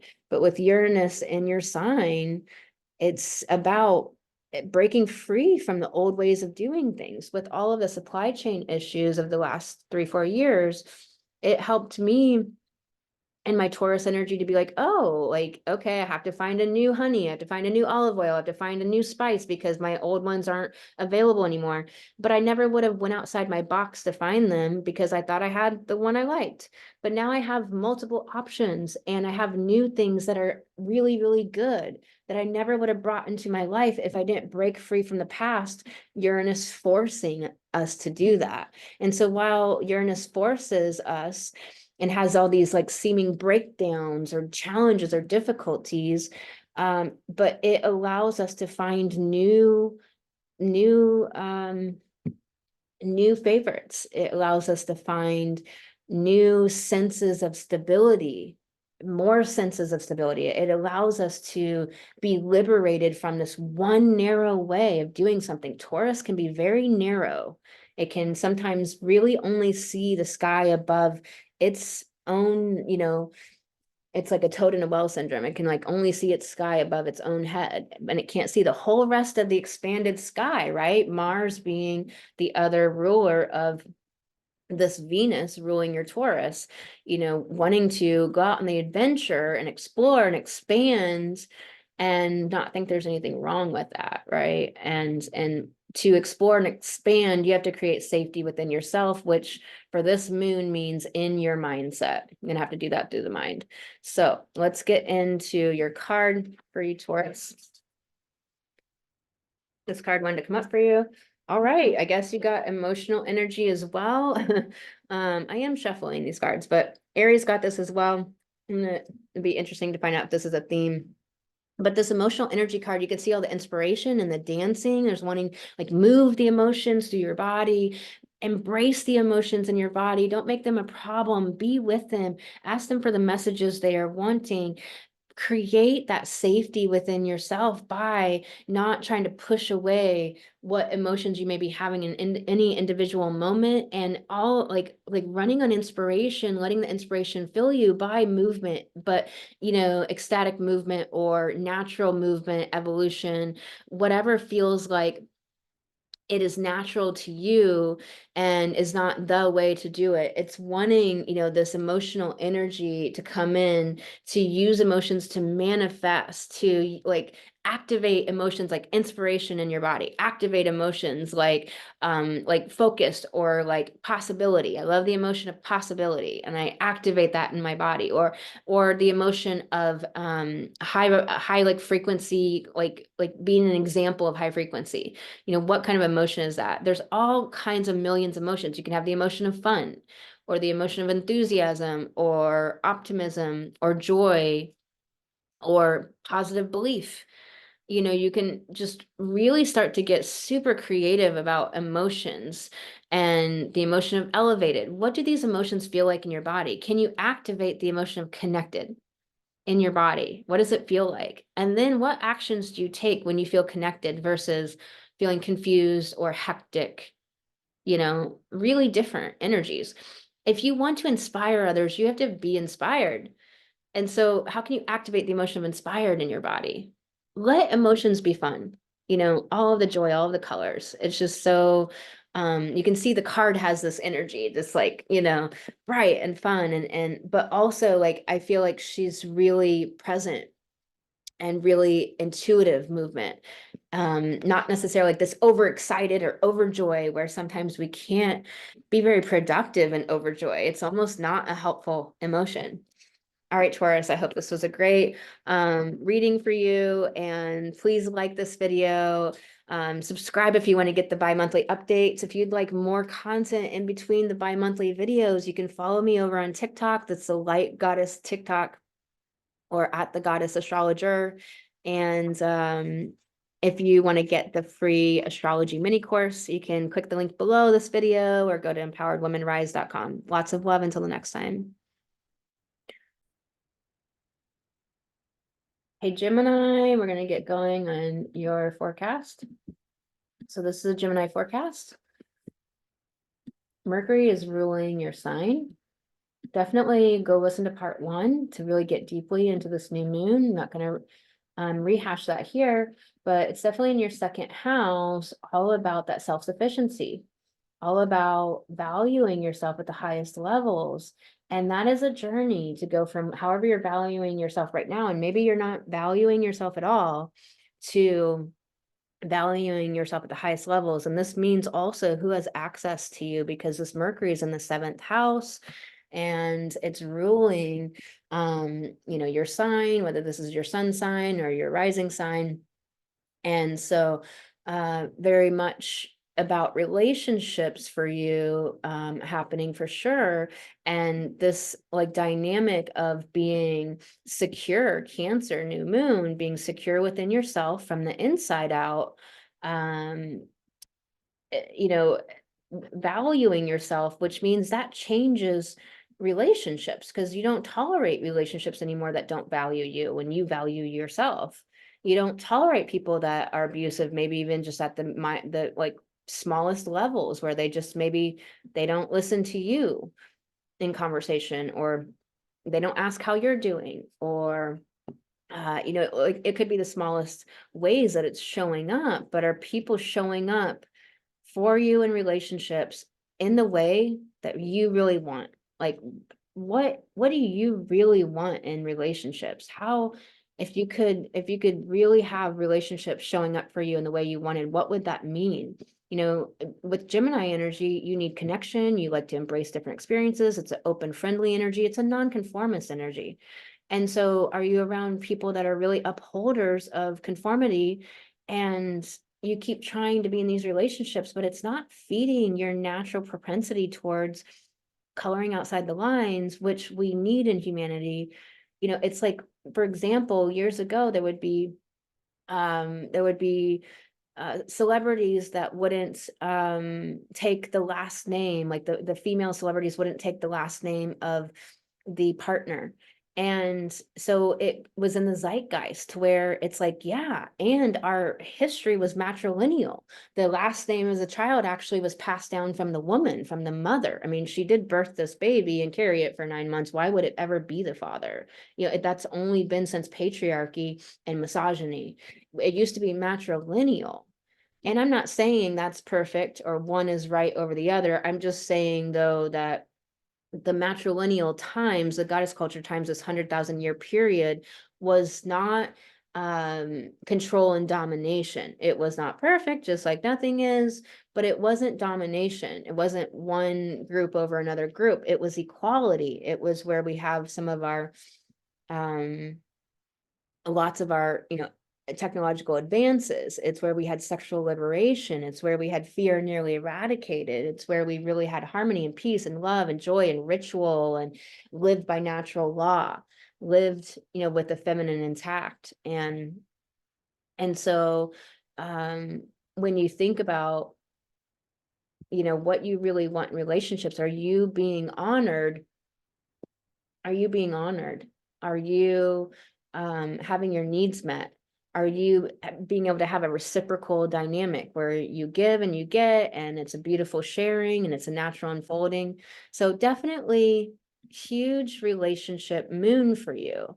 You know, it's based in the second house principle of what do you value yourself? Are you creating value for the world?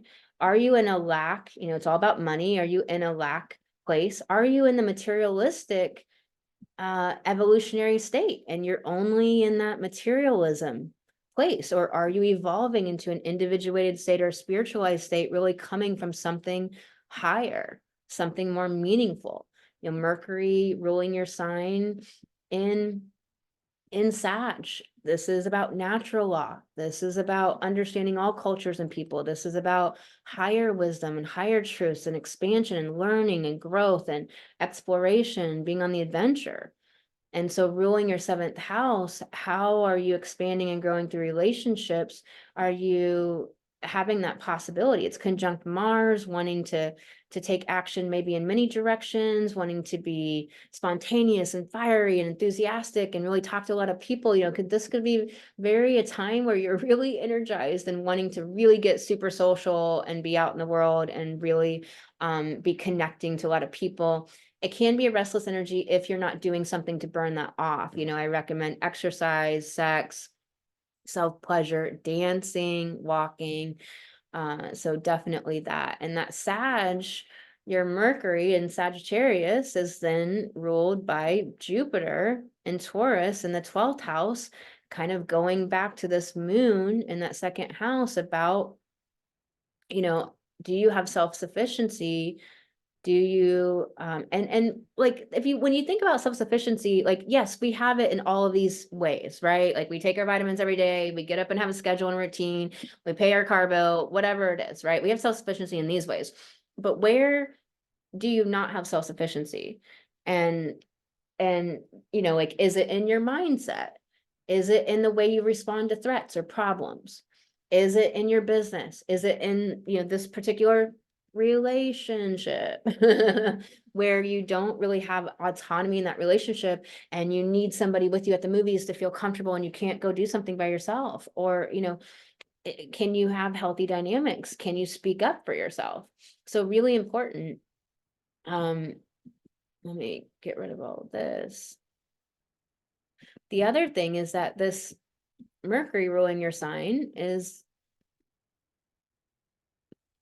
got this square to Neptune in the 10th. So definitely some things going on in your career, your soul mission, your sacred calling, and taking up space in the world. Cancer is about the roots. So our foundation, our sense of security, our sense of safety in the world. To 10th house, be visible, take up space in the world, be a leader out there, putting our unique intellectual property into the world, putting our unique spin on things, our ideas, leading people, sharing with people, all of that, putting that out there.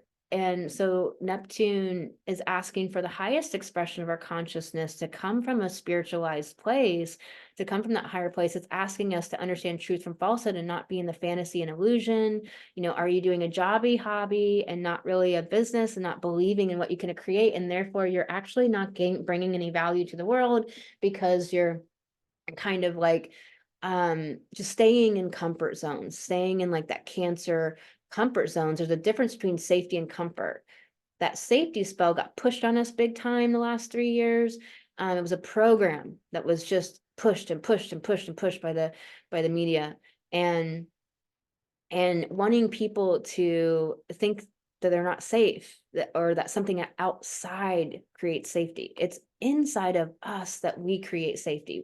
We create that by maybe taking more time for ourselves, making sure we've eaten so our nervous system isn't hijacked, or our blood sugar isn't hijacked. We regulate our nervous system. We learn how to process emotions, which I do in one-to-one coaching, teach my clients that. We learn how to um you know, a lot of like, one of the biggest ways I create safety for myself is I just give myself enough time to get to places. When I'm going to run errands, or when I'm going to an event or something, I just give myself enough time to do that. And when I'm really just feeling like it's one of those times where just I don't know, you just can't, it's a quincunx kind of time. You're just, nothing's really flowing.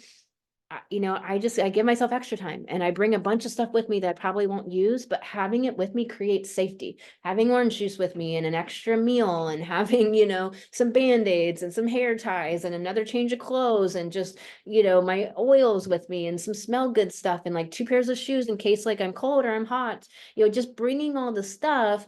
While it might like seem like kind of annoying, and put it all in the car, I got to take it all out, whatever, it creates safety for myself. Like, no matter what I encounter, I can go to my car and grab what I need, or, go in the back room of my, at like holiday time, and grab what I need, and so this is holiday time. What do you need if you're going to your families and relatives? What do you need to create safety for yourself? And so this Neptune square, it's like, how can you show up in service, Neptune, to the collective, to something higher from the spiritualized place? How can you be the one that raises the vibe? How can you be the one that smiles first? How can you be the one that creates a sense of comfort and connection with other people? Everybody's got their shit going on, everybody's scared, everybody's got all the things. So like, if we're going to be these powerful leaders in the world, we have to be the one that creates that sense of connection or safety with other people. We can't leave it up to them and hope they do it. We got to be the one that smiles first. So the square is a little bit of a challenge here, pushing you to break out of comfort zones, to create conscious safety for yourself, to be able to show up in a big way. 10th house with Saturn in your 10th, right? Really wanting you to just try a little bit harder, just do a little bit more. There's this Grateful Dead song called The Wheel. I recommend listening to that. It really helps me with the Saturn energy. It's like, couldn't you try just a little bit harder? Wouldn't you try just a little bit more? It's like wanting you to actually find out what you're even capable of, which is way more than you've ever thought possible. For all of us. All right, Gemini, let's pull you a card. If you love this reading, please like this video. I appreciate it. Helps with the algorithms, helps more women find something that could really support them in their lives. And I'd love for any comments, if that feels good, to let me know like what's coming up for you, if something was inspiring, if you'd like to see more of something. Wisdom in play. So this card,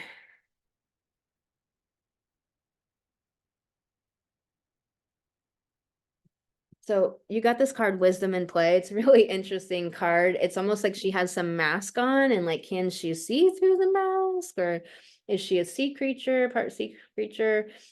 We are originally from the sea, like she might be like a sea fairy with her ears, but she's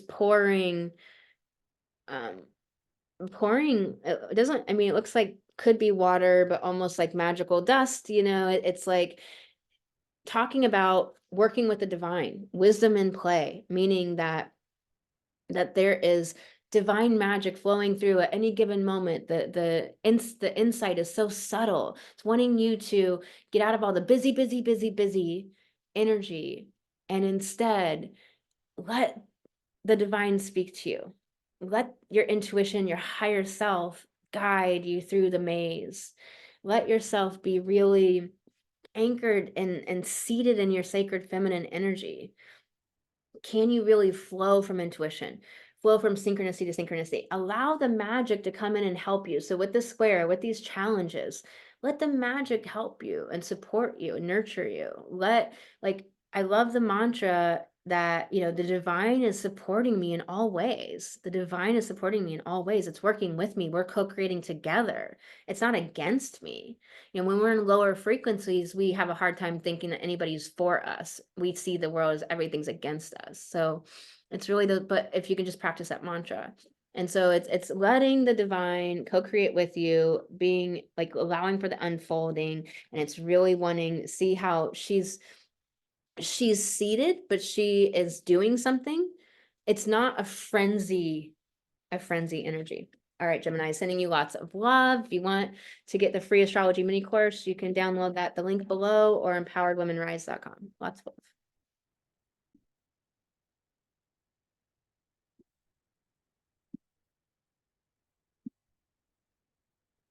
Cancer. Definitely watch part 1 to get the deep scoop about this Cancer new moon. Shared so many great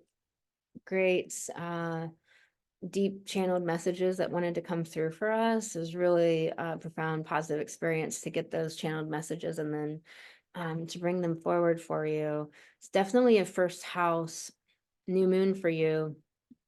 And so speaking about the different identities that maybe you've taken on some that don't serve you anymore. Maybe you've taken identities on from illnesses, and at the time it was great because you knew what the hell was finally going on. You had something to name it. But now it's years have passed, and do you still want to be under this identity of disabled or ADHD or PTSD or whatever it is, or like somehow limited, or it's like, do you want to take on the identity of creator, author, feminine guide, feminine leader, life coach, healer, mentor, teacher,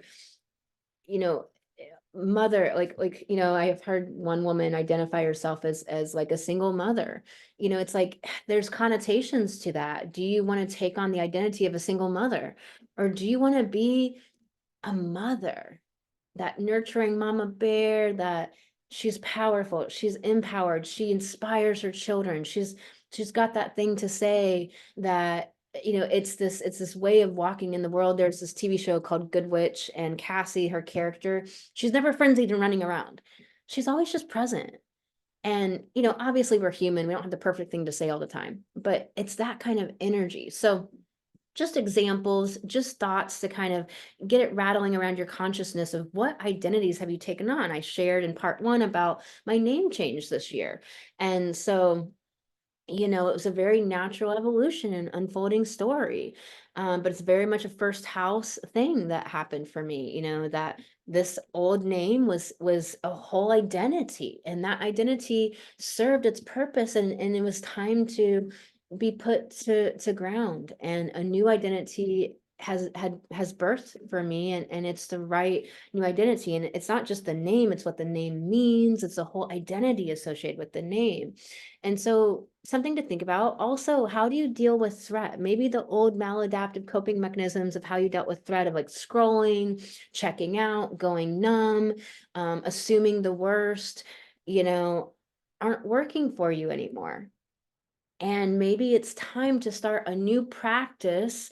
It's not like you can push a button and be there all of a sudden, but a new practice of implementing a new way to be with threat and to start responding to threat from a neutral place or an empowered place, or going within, getting centered, embracing the emotions that you're having. This is a Cancer full moon. I might keep saying new moon. I don't know if I am or not, but I always like interchange the two for whatever reason. But going, this Cancer full moon about our emotional center, being able to be anchored and embracing the emotions that we're having at any given time, even if they feel yucky or hard or difficult. And we usually want to escape our body and the emotions that we're feeling. But how do you deal with threat? This is also, could be, it's a full moon. It could be illuminations about how you're self-modifying, your appearance, about how you're showing up in the world, about how you want to be, your personality. Any of these things are up for you, but ultimately the thesis is about inner security and emotional security coming from inside out, that your personality, ego, first house is based upon a solidity, is based upon a I had this great way to say it written down, is based on, like, just an inner rootedness that comes from nothing external that can be taken away, that can be withheld, etc. Anything external can be destroyed, taken away, withheld from you, changed, etc. So rather than base your inner security on material items or other people's approval or being included in a group, can you base your security upon, the practice of building it from within, which takes practice, but it's like we're always going to be in that practice for life because we're always going to be expanding, right? And Cancer, the moon is what rules your sign. So this is this pure full moon for you. And you have this trine to Saturn, conjunct Fomalhaut, and applying conjunction to Fomalhaut about this beautiful feminine energy, and Saturn about this restructuring, or what structures are important, the solidifying energy, the stabilizing energy, and also this titration, instead of being an overjoy where we're happy and in ecstatic bliss, but we can't actually be productive and take action from there and get anything accomplished. It's kind of how we can get those spiritual highs, but we don't ever get anything done, or get over caffeinated, and just like do nothing all day. But you're like super high and running around, or, the opposite of the depression and the exhaustion. And again, just not, really helping ourselves. This moon is all about self-love and self-care and self-nurture, but not in the way that, like, we hear it constantly talked about in the spiritual zeitgeist. But it's like, how can you actually create that within? How can you create safety within yourself? I like to give myself more time to get places. I have random days where I just feel off or whatever. So I just bring everything I think I might need with me. That creates safety for me. Who cares if I got 20 bags in my car? Nobody has to know, but I know I have everything I need if I need it. And it's not every day it's like that. It just, some days, I don't know, whatever's kicked up, I just feel like I need everything. So I just bring it all. It's like, how can you, with the holiday season, how can you create safety? How can you do less?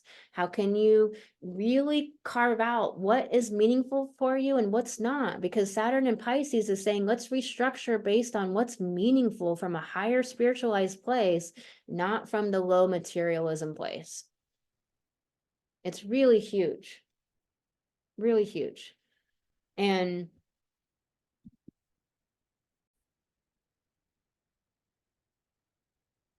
so Cancer, this trine to the moon ruling your sign, really huge, creating your life, the structures in your life, your business, your friendships, your relationships, all based on something that's meaningful, Pisces, that's spiritual, that's from a higher place, rather than status or materialism like we've done before. And then this sextile to Jupiter and Taurus in your 11th house of groups, of expanding. There's a lot of possibility for, first of all, liberating from old ways of thinking or being that don't serve you anymore, or from groups or people and relationships or friendships, anywhere in your life that aren't allowing you to expand, that don't believe in your success, that don't want good for you, or where you're just not reciprocal, or where you're not understood, or where it's just you don't really get anything out of the relationship that you're really wanting, like maybe intellectual stimulation or connection or the same amount of time together or whatever it is. And so there's this opportunity with Uranus co-present here to break free from the things that hold you back in ways it's no longer allowing for growth. But also Jupiter is about this expansion, and Jupiter dispels the darkness. Jupiter has this goodwill and this justice. It's wanting to have this fairness and this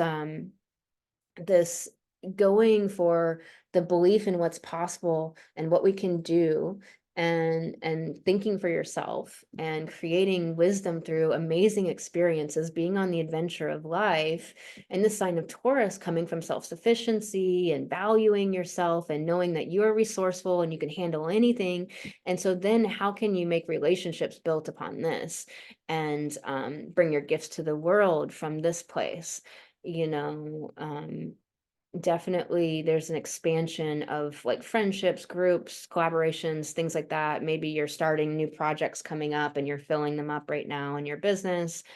Definitely this powerful time, Cancer. So let's pull you a card. If you are loving this video, please like it. I really appreciate it. You're already on here. Appreciate you just throwing the like in there. I know I scroll Instagram and don't throw a like on things that I'm sitting there looking at, but it really helps the algorithms. It helps other women to find something that might really uplift them in a moment when they need it. So I really appreciate you throwing the likes on there. It means a lot to me, and I'm so glad you're here. This card is Eternal Gatekeeper. This card, I'm going to show it to you in just a minute, but this card is about, what the hell is word is that? I don't know. Okay. But this card is Eternal Gatekeeper. This is about like keeping out the darkness. And I talked about how there's this sextile to Jupiter about dispelling the darkness of the negativity in your mind, of the like narrating the life in a catastrophic kind of way, or a victim, disempowered kind of way, like it's always happening to me, instead of like seeing if you can show up, this moon being in your first house of identity, as being the one that inspires, being the one that smiles first, that creates connection with the other person. People are scared, people are timid, people are, always thinking, people are braced for the bad. What if you're the one that smiles first, creates the vibe of connection, inspires others, and just shows up as the person? What if you're the calm center in the middle of a storm? This Eternal Gatekeeper is saying, hey, you are protected. It's okay. The divine has your back. You have your guides around you. Start connecting, meditating with them if you're not already. And if you are, it's time to deepen that relationship, but deepen your knowledge that you are supported and guided. It means that we have to get a little quieter to really hear the subtle support, because otherwise our brain just immediately kicks it out as not important. I was sharing that in part one where, my brain was immediately just ignoring my intuition today. And it was like, I wished it wouldn't have done that. I wish it was a little bit quieter so I could hear it. So it's like really understanding how protected you are, that when bad things happen, you have a car accident or something, realize that you were probably protected from it being much worse. Seriously, I've had so many things happen where I'm having a transit. It makes perfect sense why everything went down, but I was so protected from it, like really taking something out that could have really made life unbearable or hard in a million more ways than it was. Like, it's really pretty minor. Maybe it's not enjoyable or fun, but you know what? So what? And so it's really important to understand how protected we are in ways that we don't often acknowledge. Start acknowledging all the ways that you can see, so that your brain will show you more ways. Start like that mantra: I am protected, I'm infinite, I'm protected, I'm divine, I am, the divine is supporting me in all ways. One of my favorite mantras. So really hope that supports you, Cancer. If you'd like to get my free astrology mini course, you can click the link below, or you can go to empoweredwomenrise.com. I appreciate you throwing a like on this video. Subscribe if you want more. If you want more in between bi-monthly updates on the YouTube channel, you can follow me on TikTok. It's at the Goddess Astrologer on TikTok. All right, sending you lots of love.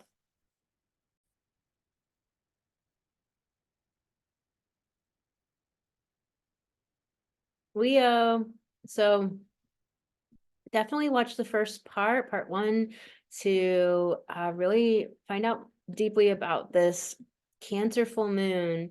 I'm not going to reiterate that stuff here, but I will go into your full moon, this full moon being in your 12th house. 12th house full moons, it could bring up a lot of churning and a lot of stuff from the past life and the deep unconscious, meant to be completed and healed and to be worked with, so that there can be a completion, because 12th house is about completion, and it is about the past life, deep subconscious, unconscious stuff. It's also can bring up a lot of dream world things going on. Pay attention to your dreams. A lot of times our dreams are processing or showing you the things that want to be healed from past lives or from childhood, or your subconscious places. And people are really reporting right now a lot of intense and heavy dreams. The collective, Saturn is in Pisces, Neptune's in Pisces for this last year in 2024 coming up. The collective is being pushed to grow, to expand, to step into higher consciousness. And that comes like with being really aware of what is wanting to be completed and healed and worked through, which means bringing it up. And so dream work is really amazing here and could be really telling. Like basically, I keep it super simple and don't go into such deep dream interpretation personally, because for me it's like, oh, this is subconscious material, it's shitty stuff. I already know my past lives. I already know what it is. I just, so it's like, oh, okay, this wants me to like work on this theme. What I tend to see in dreams with people is that there's a theme of helplessness or never accomplishing or whatever it is. And it's like, work with that theme and heal that, because it's showing you what the theme is or what the common emotions in that dream is. So this is great work you can do here. Also, there's a lot of really working with the storybook writer in you. Like it could be being in the fantasy and illusion place, and illuminating how you've been in all of this kind of fantasy in ways that weren't real. Like maybe you were in this relationship thinking it was amazing and you just had the rose-colored glasses on, and or it held to this idealistic standard that your parents always wanted for you, but you have not been able to be your authentic self the whole time, and it's not really what you want at all, and you're kind of waking up to it. Full moon is an illumination, so there could be a lot of dispelling of the illusions and the idealizations or the rose-colored glasses that you've been wearing. But also this could be bringing out the storybook author of like creation of fantasy for fiction or for movies or for entertainment or something you do in your work, like creative work in any kind of way. It could bring out that magical place of being in like storybook like place where it's like beautiful animals and magical ways of looking at life that are positive, not like putting us in a fantasy that doesn't help, but that are positive and uplifting and supportive.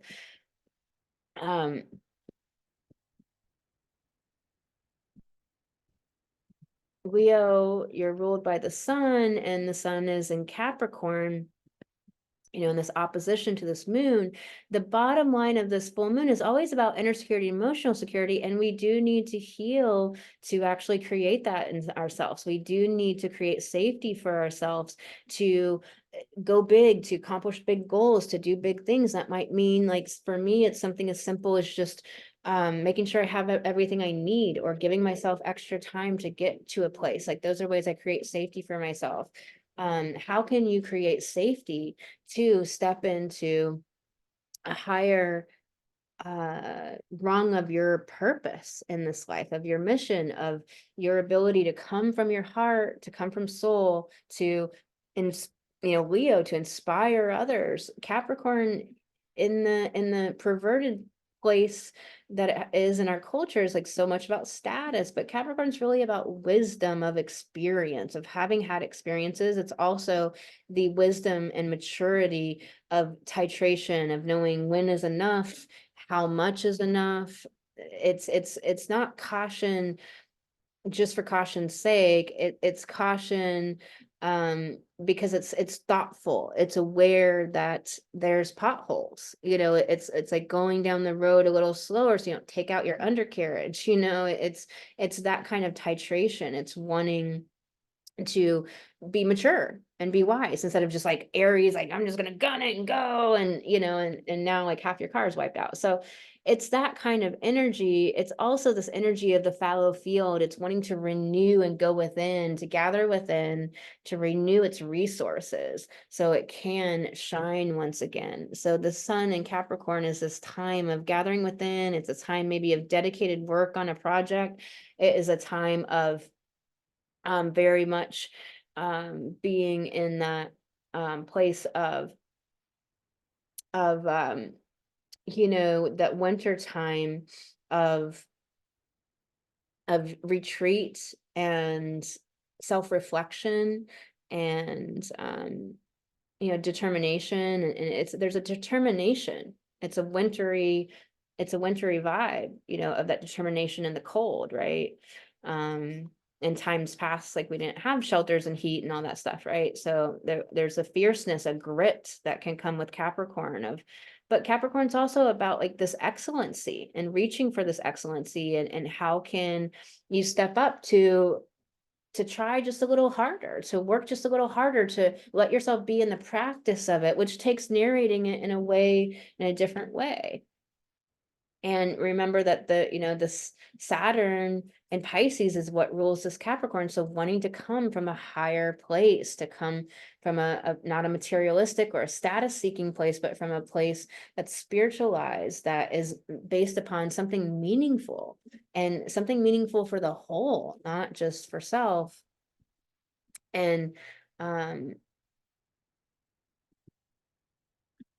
what else is important here is that this sun has a sextile to its ruler in Saturn. So it's positive energy to be able to access this, stepping into a higher excellency, to stepping into giving it a little more effort, stepping into really being able to see what's meaningful and what's worth it and what's not, coming from something higher, like showing up in service to the whole. And also, there's this trine to Jupiter that is in your 10th house of career, co-present with Uranus, about breaking free from the past and old ways. This trine is this, harmonious energy that is wanting to work with the expansive and optimism and possibilities of Jupiter for what you can accomplish, and believing in how capable you are, and how powerful you are, and what you can do in this world, and what a great effect you can have on humanity for the positive, right? There is this sesquisquare to Uranus that is asking for you to individuate from the consensus status quo, from family, from ways of doing business that you think are the ways that are going to get you status or get you seen, when actually it's about serving and service to humanity. It's actually about pushing the edge of your own greatness. It's about like taking up space, real estate in this world as a woman, and speaking up, and showing up really as this inspiration, as this example of not only what's possible, but an example of high frequency of showing up, and you have all your stuff going on, but still being able to be that example of being the light, and Leo is that light, that ethereal light. And so it's really stepping up to be that example of the light. But sesquisquare is challenging you. There's the breakdown before the breakthrough often. So don't let that be a problem. It's okay. You know, this Uranus does have this semi-square to the moon too. So there is a lot of really wanting something to break down to give you more liberation than you even knew you wanted. And often we don't know until afterwards, but don't make it wrong what challenges you might be facing. But definitely a moon with real gifts, and it might be after, you know, afterwards you're really seeing that. This card wants to come up for you, Leo, and it's this card of radical honesty, about speaking your voice about what you really want in relationships and what you don't want, and understanding that radical honesty is going to actually get you the life that you really want to have. And instead of keep living the same life that keeps you small and makes you feel like you're playing it safe, when really you're just staying in comfort zones. There's a difference between safety and comfort zones. And so it's a really important distinction, because comfort zones seem like we feel safe, we feel secure, but really we're just in old familiar patterns. Like, you know, I love this saying about a rut, you know, is like a grave with the ends removed, you know, it's like that's what a comfort zone is, you know. um and so it's safety means that we're self-caring, we're self-loving, we're giving ourselves what we need. Like, we need a shower, we need to not go from one thing to another to another to another. We need to put blocks in our schedule to give us time to digest what just happened and integrate and take a meal, have a snack, you know, do the things we need to just sit there for a moment and blank out and reflect or ponder, like the things that we need. We need time with our animals, time with the sunshine, time to nurture ourselves. You know, maybe you need intellectual stimulation, maybe you need way more connection than you're getting, but this radical honesty. And so safety versus comfort zones. With other people, you know, you think you might be like staying safe and staying in the comfort zone, but really you're just repeating the same old patterns and relationship dynamics, never evolving. The other thing about radical honesty is, like, are you being honest with yourself about what you truly desire? You know, maybe your parents always push this type of life or relationships or career on you, but that's not who you really want. Maybe you're a corporate woman coming out of the spiritual closet, and you really got to be real. Like, you're working with all these patriarchal men, and it's like, it's time to actually get out of this over cultures paradigm of life and be real and radically honest with what's right for me, the career I really want, and step into that shit. Maybe it's time to get real about your eating habits, or about some coping mechanisms that you have that are not, you know, letting you express at the highest levels. Maybe you got to get real about you playing it safe and playing it small and staying shrunken and not putting yourself out there. You know, so there's something here about radical honesty that it is liberating. And what is right doesn't often feel good. What's right and what feels good are usually not the same thing. And your astrology was all about this liberation from something. And I really, with it being, you know, semi-square to the 12th house, really about old patterns. Um, that just don't serve you anymore. After, you know, difficulty can serve us to challenge us to grow, but at a certain point, you know, sixth house, your day-to-day life, you know, the sun's in the sixth house for you. It's about day-to-day life. It's about your health.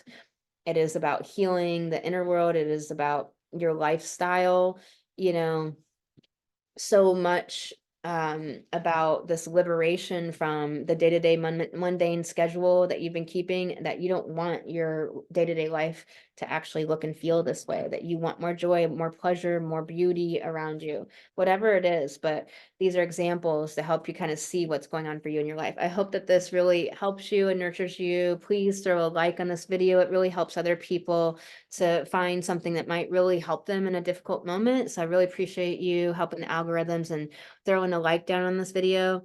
Comment, let me know any inspirations you're having or anything you'd like to see. I'm really here showing up for you guys.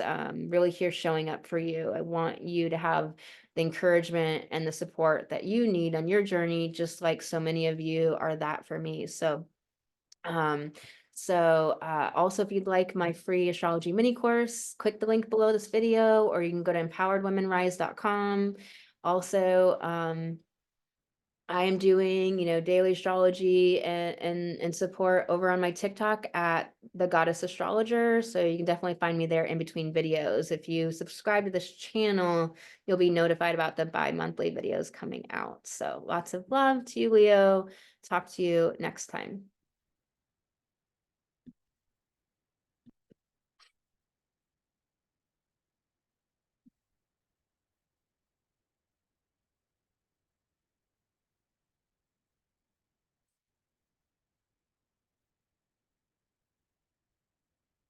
All right, Virgo.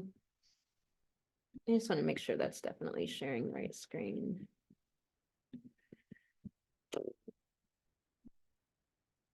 All right, Virgo. So this, definitely watch part 1 because that will go in deeply about this new moon and really tell you all of the details that are important. I'm not going to reiterate that here, but this new moon is Cancer, new moon. I keep saying new moon, fuck. Anyways, I can never like say the right moon when it is. I don't know what glitch that is, but whatever.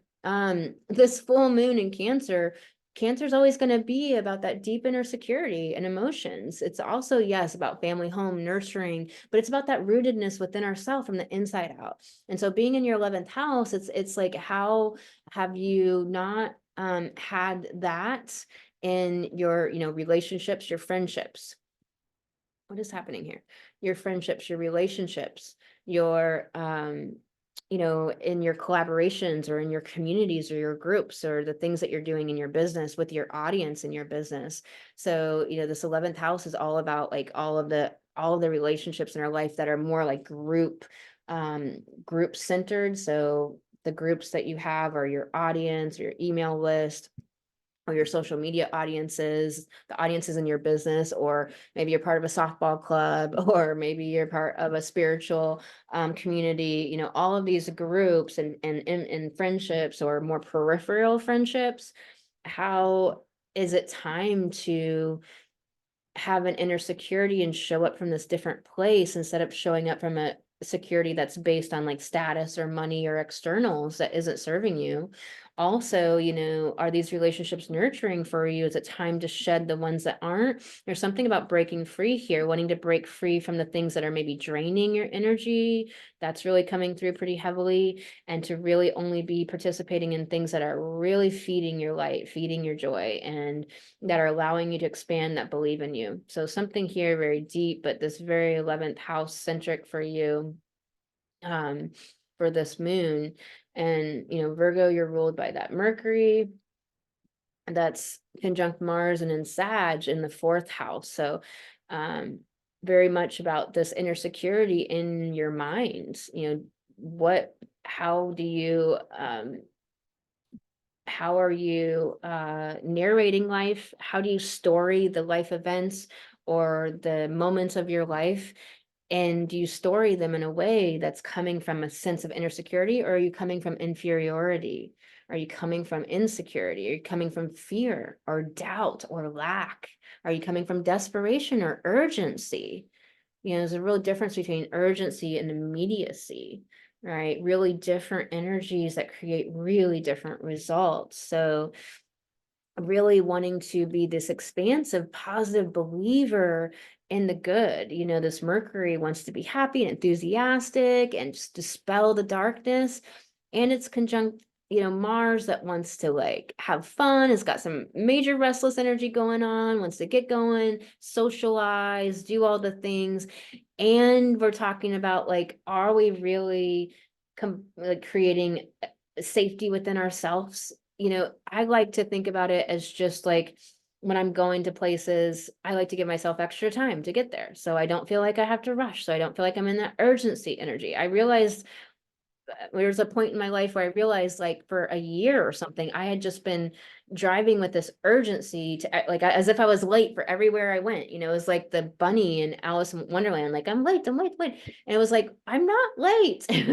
There's no rush to get to the grocery store. What is happening here? And I don't know why I just got set in a gear and I just got stuck there. And so you like really want to like, take the urgency gear out, shift, downshift, into a place of calm, a place of your inner knowing, a place of, this Sagittarius, this right brain, this intuitive knowing, this feminine knowing. So really different place to be coming from, right? And I also like to create safety, fourth house, of really, by like, sometimes I feel weird or something or off, and I just bring everything I need. I feel like, oh my, like I just can't leave the house. I don't know what it is. It's just a rare thing, but every once in a while I just get in this weird thing, and it's like, so I bring band-aids, I bring hair ties, I bring extra meal, I bring extra underwear, like I just bring all the things so that way I'm fine. And then that creates a sense of safety because I know whatever happens, I got myself covered. I don't have to worry about it. And that's the way I create safety. Another way I create safety is just going to the bathroom. If I'm at a social event or something, I can go to the bathroom and I can do one of my techniques to calm my nervous system or regulate my nervous system if my nervous system is out of whack. Or I bring kava with me, or, I always have a backup plan of other things that I love to do, and I put them in my schedule and plan them as a plan B and a plan C. So that way I always have fun. I'm always having a great life. So if shit gets canceled, somebody's busy, somebody gets sick, that's a way I create safety for myself. So, this fourth house is wanting, instead of responding and reacting in your mind, Mercury, from this insecurity or inferiority or fear or all of those things, instead consciously proactively create safety in advance for yourself and respond in this way of like, I have control here, I have agency, rather than control, like agency. I have agency here. This Mercury, the ruler of your sign, does have this sorry, what's happening here? Does have the square to Neptune, though.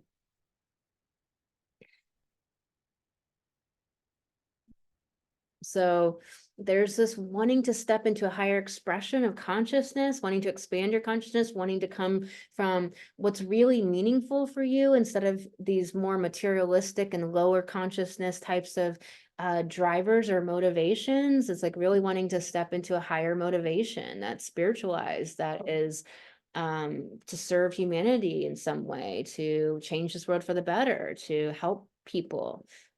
Something that's meaningful for your spirit and your heart. It's coming from the heart-centered place, something higher, instead of just materialism, instead of just status, all of that. So there is this desire for that. And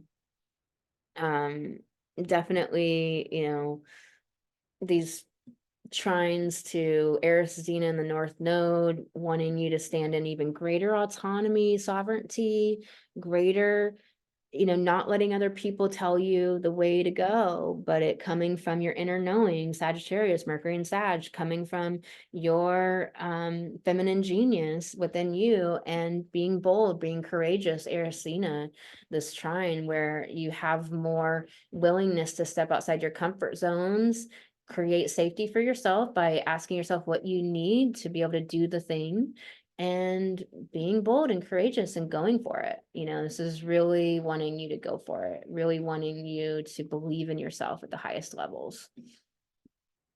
Let's pull you a card, Virgo. You got this card, wishful expectations, definitely a Pisces energy, that longing, that wistfulness, expecting it to be this way because you're in the fantasy of what it looks like, rather than or like this determined way, like it's supposed to look like this because of something I need inside of me, and if it doesn't, then then what? Like, what are you making it mean? And why do you need it to look like that? Is it from this healthy motivation, like we talked about, or is it from, a higher motivation, a higher in a sense for you as well, like your higher consciousness, higher expression, higher evolution, an elevated place. So what's the motivation? This could be, feeling like a challenging time right now, like you wish things would have gone a certain way, or you tried, really worked hard at something and then it didn't happen that way. How are you narrating it in a way that's going to help you and serve you.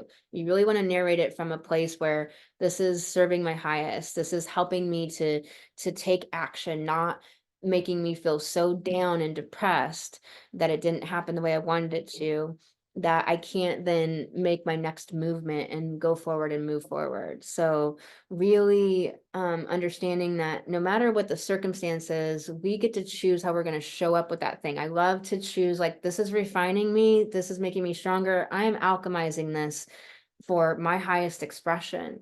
Nothing is going to keep me down. No, I'm here to be this light, and I'm not going to let anything stop me from being this light in this world. This world needs our light. This world needs us to bring more love and anchor that here. So you got this. Throw a like down on this video, please. It helps the algorithm, and it really helps other women to find this that might help them in a really tough moment. And so it's really a great positive thing that you can do. I know I'm always scrolling and don't take the time to like things. So I really try to get in the habit of being like, oh, I like this video, to actually give the reciprocal response of that like. So if you could do that, I really appreciate it. If you subscribe, you'll get the notifications when the bi-monthly forecasts come out, with the sun sign horoscopes coming out. If you would love to download my astrology mini course for free, you can do that with the link below, or you can go to empoweredwomenrise.com. And if you're loving this and you want more in between bi-monthly forecasts, go to my TikTok and follow me there at the Goddess Astrologer on TikTok, and you can get all my daily astrology videos and support and encouragement to shine your light big. We all need that. I have my people I follow because I need the encouragement, I need the upliftment. We all can't do it alone. So sending you lots of love, Virgo, to next time. Really appreciate you being here.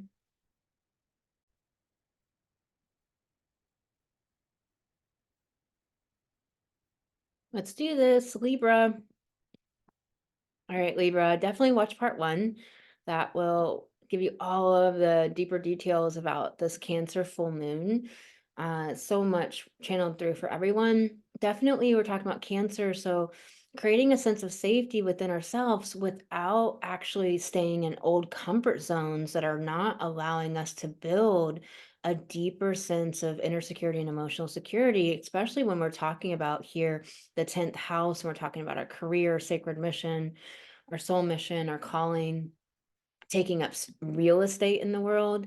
So this moon is definitely like illuminating some of your deep, deep feelings and subconscious material around your sacred calling and your soul mission and what's going on for you here. There's a lot churning up about this. There should be a lot of great insights. Also, you could really probably feel into like a new sense of inner security in your business or in the world, of taking up space in this world, of being visible as a woman, of shining your light out in the world. There probably will be this great sense of having really seen what you've accomplished this whole year, and what you've really, learned, what you've the insights you've gained, how far you've come. So I really am downloading that this is going to be lots of celebration, and acknowledgement is really important here, to really celebrate your wins, acknowledge how much change and growth and transformation that you've had in this place of this greater expression of yourself in the world, but just how you're thinking about it too, how you're showing up in the world, and from this more developed inner security based from internals, not from status, money, externals, house, money, etc. So this is really important to really understand that security comes from not the house, the money, and all of that. Like, how can you embrace any challenges you might be facing? How can you embrace them? How, instead of the panic or instead of the fear, how can you embrace what is happening and go within, embrace those emotions instead of trying to escape the emotions, and be with what is, instead of trying to escape it and get away and run away, because that creates deep sense of rootedness where nothing outside can decide if you're okay or not okay. Whether you're okay, that comes from within. It doesn't come from circumstances. And so very much Libra, you're ruled by Venus, and this Venus is in the second house in Scorpio. And so in Scorpio, it's wanting to ask why, it's wanting to get to the root, wanting to get to the deep psychological answers of things, the metaphysical answers of things. It's also very much about this overcoming blocks and obstacles. So really big for you in this full moon about overcoming blocks and obstacles from a different place, second house, of valuing yourself, believing in yourself, understanding the resourcefulness of who you are, that you have what it takes inside of you to find resources you didn't know you had. Sometimes you have to let your pride down, to ask for assistance or help from someone else, and to stop letting pride, stop you from being in a community where everyone helps each other. What does it mean if you allow someone to help you? What does it mean if you ask for help? It doesn't equate helplessness, but so many people do feel like asking for help equates to helplessness. And so it's something that really want to not equate the two, like to disassociate the two, because they're not the same. We all have the resource of each other. And that's being, like using our resources. Venus is in the sign of merging and working together with other people to create positive outcomes for all involved. And when you don't ask for help, you deprive somebody else of being valuable, or being able to show up, or being able to help someone. And maybe they're just chomping at the bit to have this opportunity to really show up for someone else and help someone else. So I hope that just really looking at this from a different perspective. Just the other thing that's important here is that Venus and Scorpio in the second has got this sextile to Pluto and Capricorn in the fourth.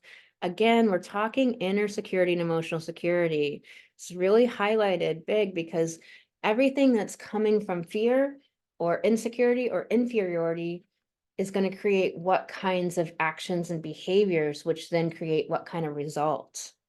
But if you're coming from inner security and emotional security, or if you're coming from safety, a sense of safety within yourself, not comfort zones, but safety within yourself, now what actions do you take? Now what results do you get in your life?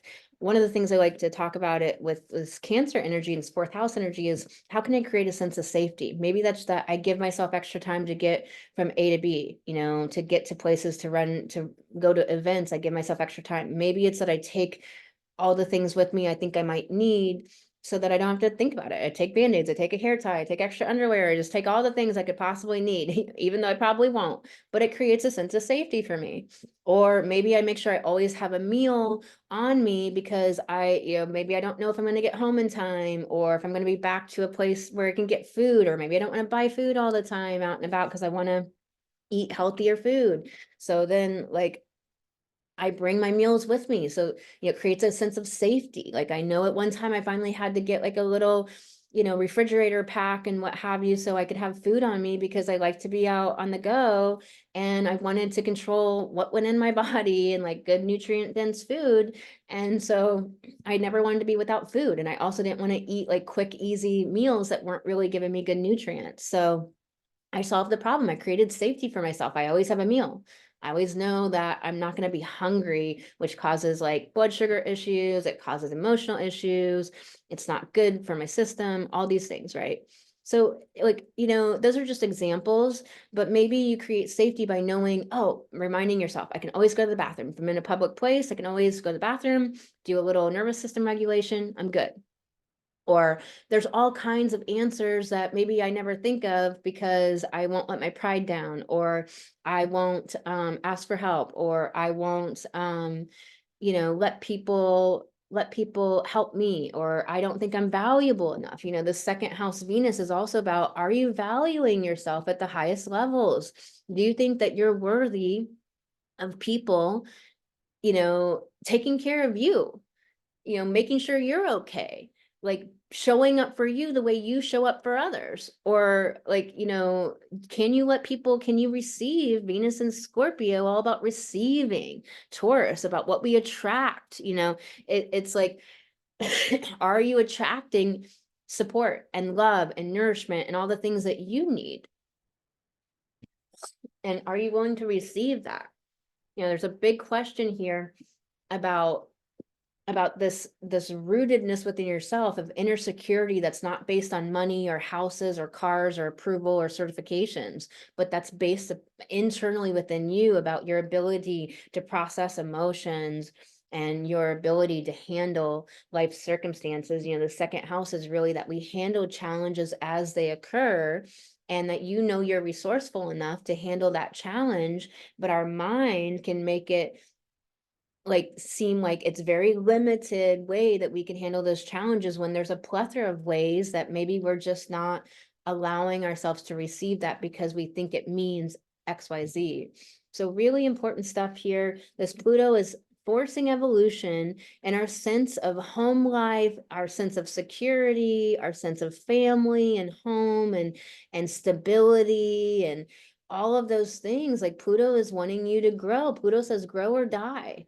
And so it really is forcing this growth through often catastrophic events or challenging things, because you're not growing without it. And or because we don't know how to grow without it. It's all of those things where often, you know, we would evolve or we would work with Pluto if we just knew how, but we don't know how. So we're like, how do I do it?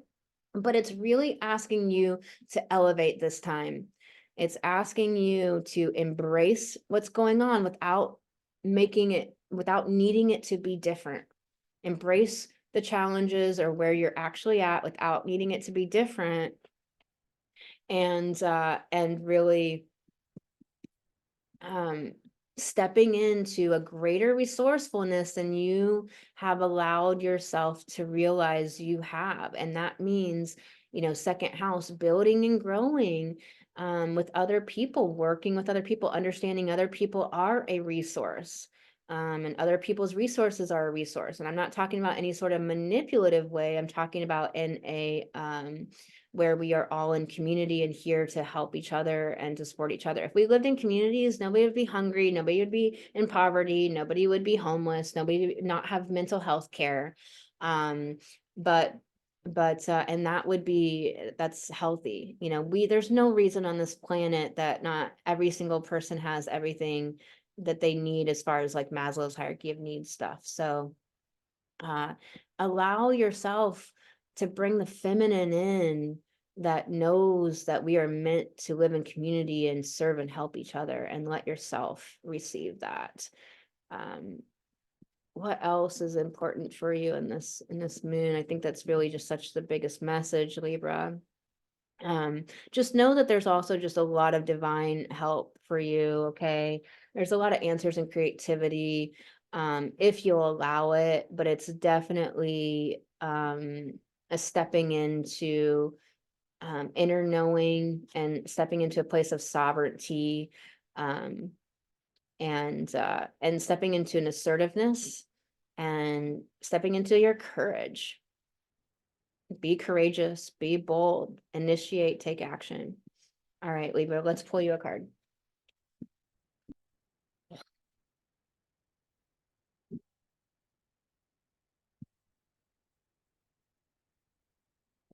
Oh man, these cards sometimes don't want to give me an individual card. So you got the eternal gatekeeper. This is all about protection, that you are divinely protected, that you are okay, that while you may be going through challenges, all is not lost. You're not going to go backwards. It's not about reversals. It's breakdown to break through. So there's this gatekeeper about like you're protected through the challenges, and speak to your guides, connect to your inner wisdom, connect to your higher self to help show you around these obstacles and these blocks. It's really hugely about how you respond to it, and really understanding that you have the resources, Venus in the second house, of managing your emotions, of emotional empowerment, regulating your nervous system, really being in the question of like, how is this working out for me? Like, this is working out for me somehow. I'm here to bring light. Like, how is this working out for me? How is this going to be okay? You may not be able to change your circumstances, but you can change the way you choose to show up in the world. And you can choose to show up in the world, embracing what is and bringing your light and being the one that's raising the vibe, being the one that's making change in the world, being the one that is helping others to know they are protected too, and that challenges are for evolution and growth. And that by exactly showing up in this way of like, I'm going to be this light, I'm going to be in service to others, I am going to raise the frequency and the vibration. By showing up like that, you're meeting the challenge in a completely different way, which will completely change your results. I'm giving you so much love, Libra. Make sure to throw down a like, please. It helps the algorithms and helps other people to find this video that might need just this help at just this moment. So I really appreciate you throwing a like down. If you subscribe, you'll get notified when the bi-monthly videos come out. You can download my free astrology mini course with the link below, or by going to empoweredwomenrise.com. If you are craving more of this in between bi-monthly astrology updates, then you can go over to my TikTok and subscribe over there for daily videos, daily astrology. It's at the Goddess Astrologer on TikTok. Lots of love. See you next time, Libra. All right, Scorpio. Let's go, Scorpio. So definitely watch the first part. That will give you all of the deeper scoop on this Cancer full moon happening. Not reiterating that stuff here, but this is a 9th house full moon for you.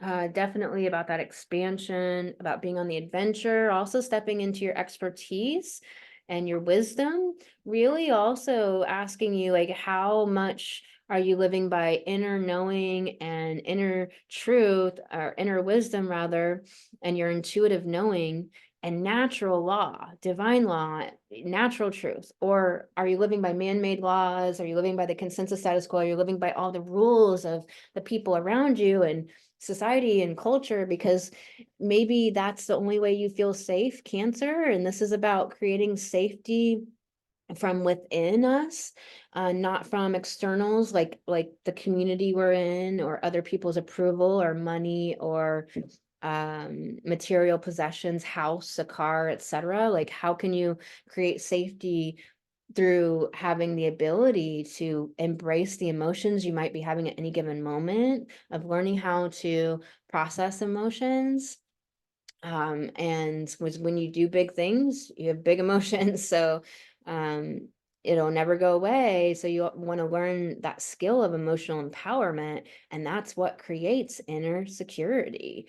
That's what creates a root of, where you aren't wavered by every little thing that's going on with outside of you, where you have a rooted solidity inside of yourself, no matter your circumstances, no matter difficulties that occur, etc. And this is asking you about how it's time to expand. Maybe you're traveling abroad, maybe it's time to take a trip and you've been looking forward to that. This definitely a chance to travel. This is house of publishing. Maybe it's time to write your book, and this is really illuminating, it's time to outline all the book, like get all the post-its and write the chapters out. Maybe this is really pushing you to expand in any number of given ways here. But it's showing you there's going to be definitely a lot of insights, a lot of epiphanies and illuminations and understandings happening for you. Definitely, Scorpio is ruled by Pluto and by Mars here, co-ruled.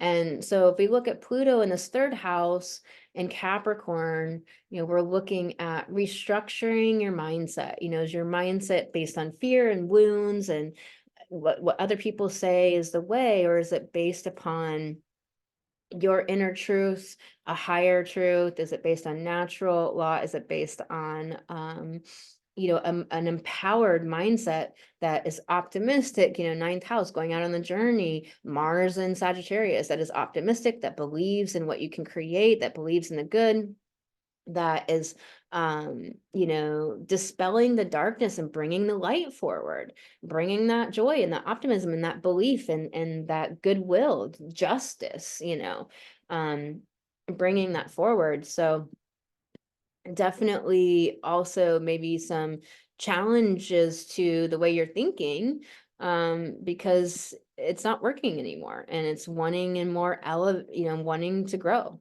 wanting to evolve, wanting to overcome old ways that you're thinking that was maybe, keeping you playing small, keeping you in comfort zones, Cancer, but not allowing you to actually create inner safety from a conscious place.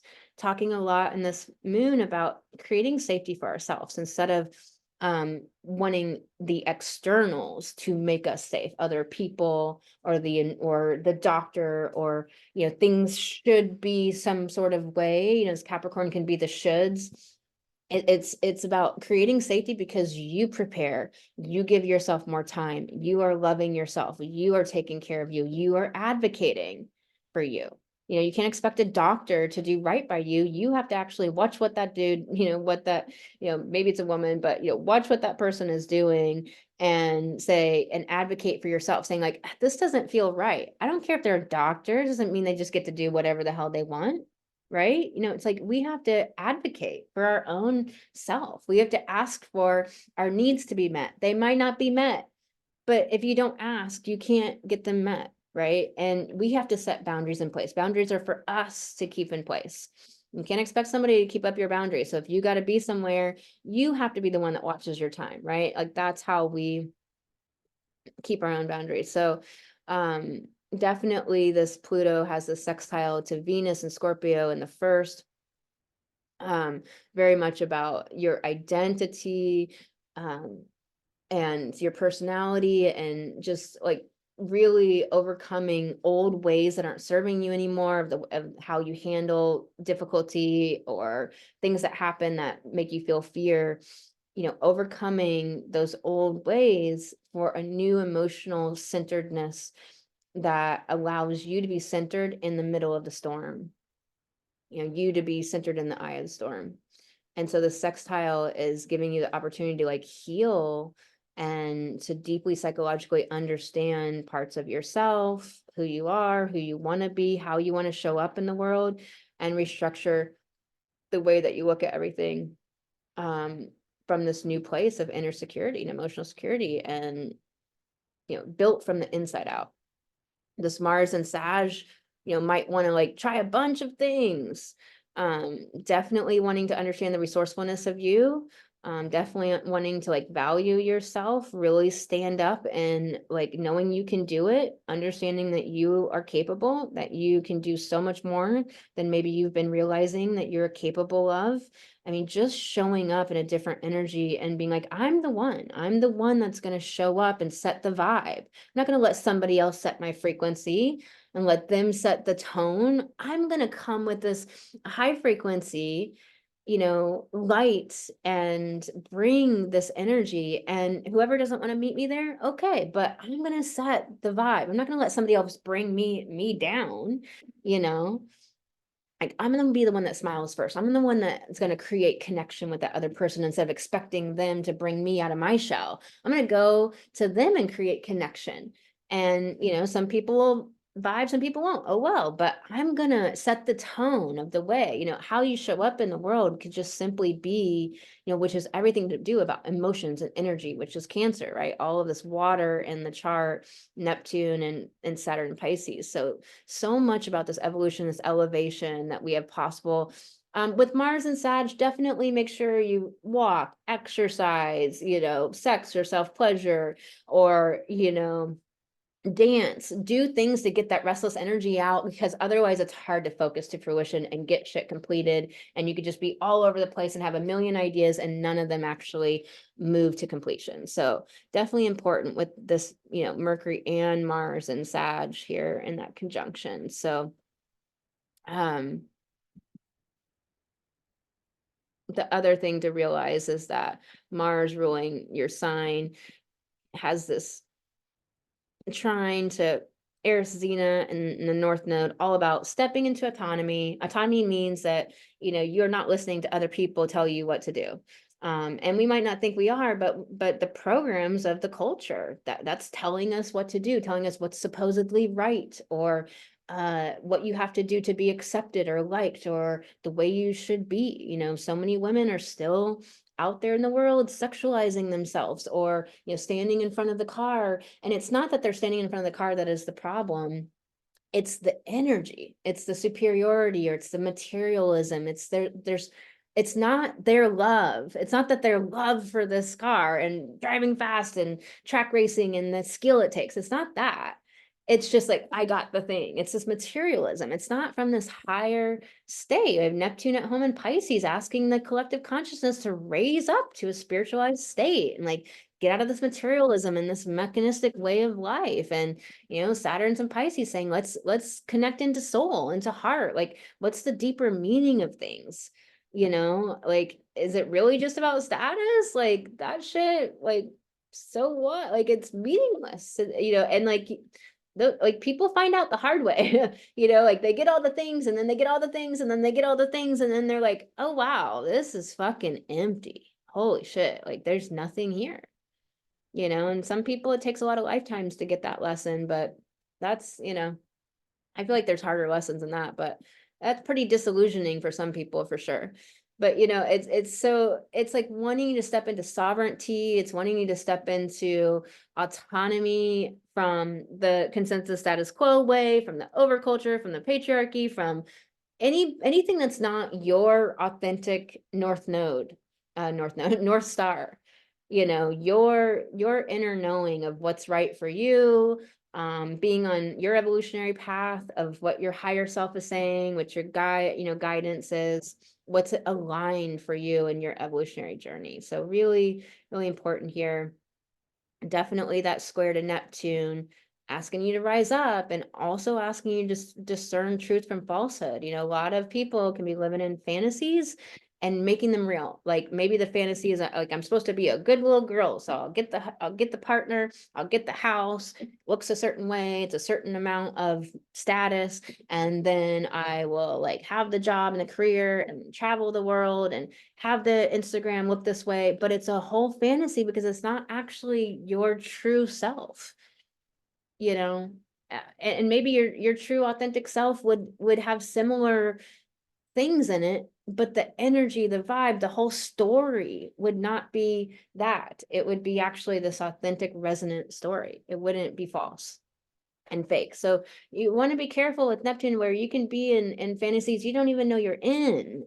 And that's the thing with a lot of life, where, you know, we really just don't get the transformation until we pop out of it. And that's the only way we learn, is having experienced it, getting that contrast. And it's not right, wrong, good or bad, but, you know, as much as you can discern truth from falsehood, it's important. Like, what is the illusion and what's like the fun fantasy of like storybook author? I'm creating this beautiful story for children to be inspired. That's, you know, the great use of Neptune. But be aware of this longing and wistfulness and just living in your head of daydreaming about, you know, about people you want to be romantically involved in, you know, and from movies and TV, but you're never actually getting out and dating for real and like creating the real, you know, person in your life or partner that you desire, or relationships that you desire. So, you know, it's about really, uh, you know, this trine to Aries energy of the North Node and Erisina, taking action, initiating, catalyzing, making it happen, making it real. The square to Neptune, getting out of the fantasies, getting out of like the complacency, the reticence, the just hanging back and not making things happen. So, all right, Scorpio, big things going down, and your card is radical honesty.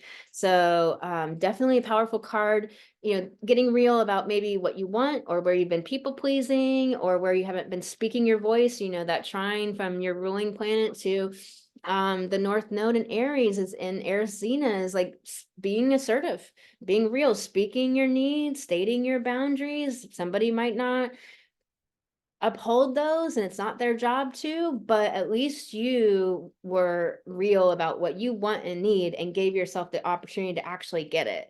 And also now you know the truth that they can't deliver it. Maybe they're not your person. So, radical honesty in relationships, radical honesty with yourself.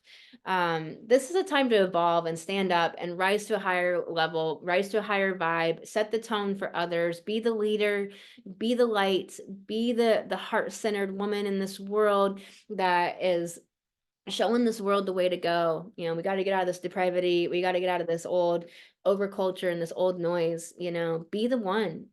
Be honest and real with yourself, be honest and real with other people.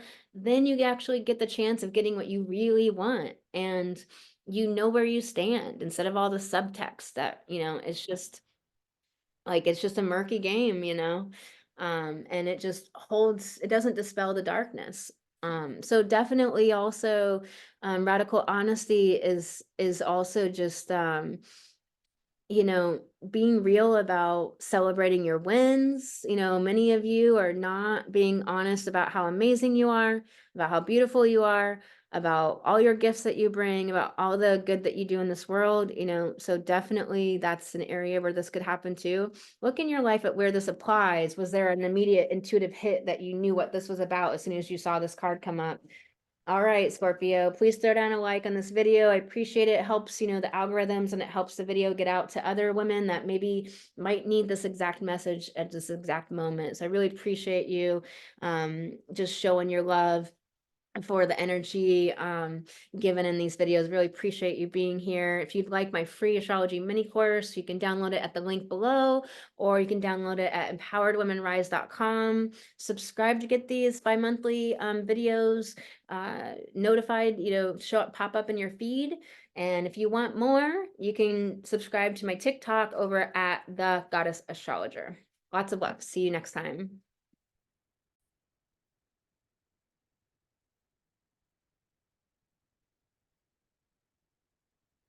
Sag. Definitely watch the first part, because I go deep into this Cancer full moon, really deeply. Not going to reiterate that stuff here, but this is an 8th house full moon for you, and Cancer full moon, all about that inner security and emotional security. Definitely bringing up, feelings too about like how we feel at home within our own being, but many of us, apply that to our family and our home and our house, our car, our job, like so many other places. It's really asking us to question where we've gotten our inner security from, or our sense of safety and security from, up to this point. And it's illuminating a lot of changes and insights and epiphanies for sure in this full moon. Like, this is a really full moon of blessings and understandings and good things. And also it's asking us to elevate now, to stop getting our sense of security and safety from externals like job, money, house, etc., and instead be creating that from within our own self. And I've been talking a lot about creating safety, which again doesn't come from outside, of creating safety inside your own being, meaning like maybe you give yourself more time to get to places, because that creates a sense of safety. You're not in urgency, you have to risk like a car accident or something. Maybe you take everything you could need with you, so you don't have to. It just makes you feel more secure and safe within yourself. You take band-aids, you take a hair tie, etc. Maybe you always have a meal on you, so that you just creates this sense of like, I don't have to figure it out. It creates nurturing for yourself, instead of staying in comfort zones and old patterns that don't allow you to expand. Like maybe you're like afraid to go an hour from the house because you're like, I'm going to need a meal, and my body just doesn't, function well if I don't, blood sugar, whatever, if I don't have that meal. But you could just start getting a neat little cool pack, with an ice pack or whatever, or maybe even carry a cooler around, where you're just always set. So that you can actually expand, and now you can travel and be gone half the day and go take yourself out on adventures, or expand your life in whatever way. It's an example, but you get what I'm saying, that a lot of times we stay in these comfort zones because of this thing. And it's saying like, how can you create safety for yourself in ways that you maybe have not thought of or been proactively doing. And this 8th house is all about really deeply understanding some deep psychological and metaphysical things about your life that you weren't understanding before. There's some illuminations here to understand your life, your world, relationships at a much deeper level. This is definitely our deep, intimate sexual bonds, marriage, and our sexual relationships. That could be your marriage or your partner, etc., but it's the relationships where you have sex. So definitely also maybe some expansions in your sexuality, creating more safety with your sexuality so you can self-pleasure or learn that skill or connect to yourself so intimately like that. There's a lot of wisdom between the legs. This might be illuminating where you haven't really had been self-pleasuring throughout your life at all, or maybe you've taken time off because you didn't feel secure about it. You didn't feel safe. You felt self-conscious, or you felt dumb, or maybe there's so much shame. Or maybe there's all the programming of the culture. So a lot of things that this is, about for you, or could be about for you, you will know. You will know. So Sag, the ruler of your sign is Jupiter, and Jupiter has this great sextile to this moon. So there's a lot of expansion. There's a lot of gifts and blessings. Again, those gifts and blessings could literally be just a profound understanding of things you've been working on in your life and in your inner self for so long. And you just have these insights and epiphanies, and you have the vision for the future, because Jupiter is also the vision for the future, but the faith and optimism to get there too, and to overcome obstacles. Because as soon as we decide on something, bam, there comes there be dragons, like there comes the obstacles. It doesn't mean stop. It doesn't mean the vision is wrong. It just means that's like, it wouldn't be a heroine's journey if if it like didn't have some challenge to overcome. Why would we write a book about it? Why would we make a movie about it? Right? It would be boring. So we came here to be on the adventure, to live the real life. And Jupiter is also making the sextile to Saturn and Pisces, in the 4th house, and Jupiter's in your 6th house, about your lifestyle, your day-to-day life. This is wanting you to break free from Uranus co-present here, from what is like bringing darkness, heaviness, is stagnant, is old, is not the way that you want it, sextile to Saturn, old structures that are stagnant, that are not serving you anymore, that are not allowing you to expand or grow or to be happy or joyful. Jupiter is about this joyfulness, this optimism. So it's like, how do you want to create your day-to-day life? How do you want to work with your health? How do you want to create your lifestyle on purpose, consciously, not just like, oh, I have to do this, or this has to be my schedule, or the kids have to do this. Like, your kids don't have to do anything. Maybe you put them in something or whatever, actually, no, you can take your kid, put him on a backpack and climb up the mountain if you want to do that. Like, be on the adventure of life. Stop thinking that you have to do life any certain way. What if you just, just for entertainment entertainment purposes only, put everything that you think you have to do down, and just for an experiment, a journaling exercise, an expansion Jupiter exercise, just think about what would you actually want to do right now? How would you create your lifestyle if you had a clean slate? And then when you put things back on your plate, put them according to this, work things out, figure out how you can Saturn restructure your life in a way in your house of your home and family that is meaningful, that is full of meaning, that's full of purpose, that is full of something that's deeply connected to your heart, your soul, and what makes life worth living, and is creative and beautiful. And rather than have tos, or mom says it should look this way, or what will other people think, or all that bullshit. um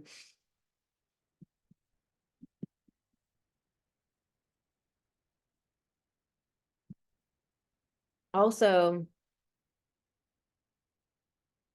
Jupiter's making a trine to the sun in Capricorn,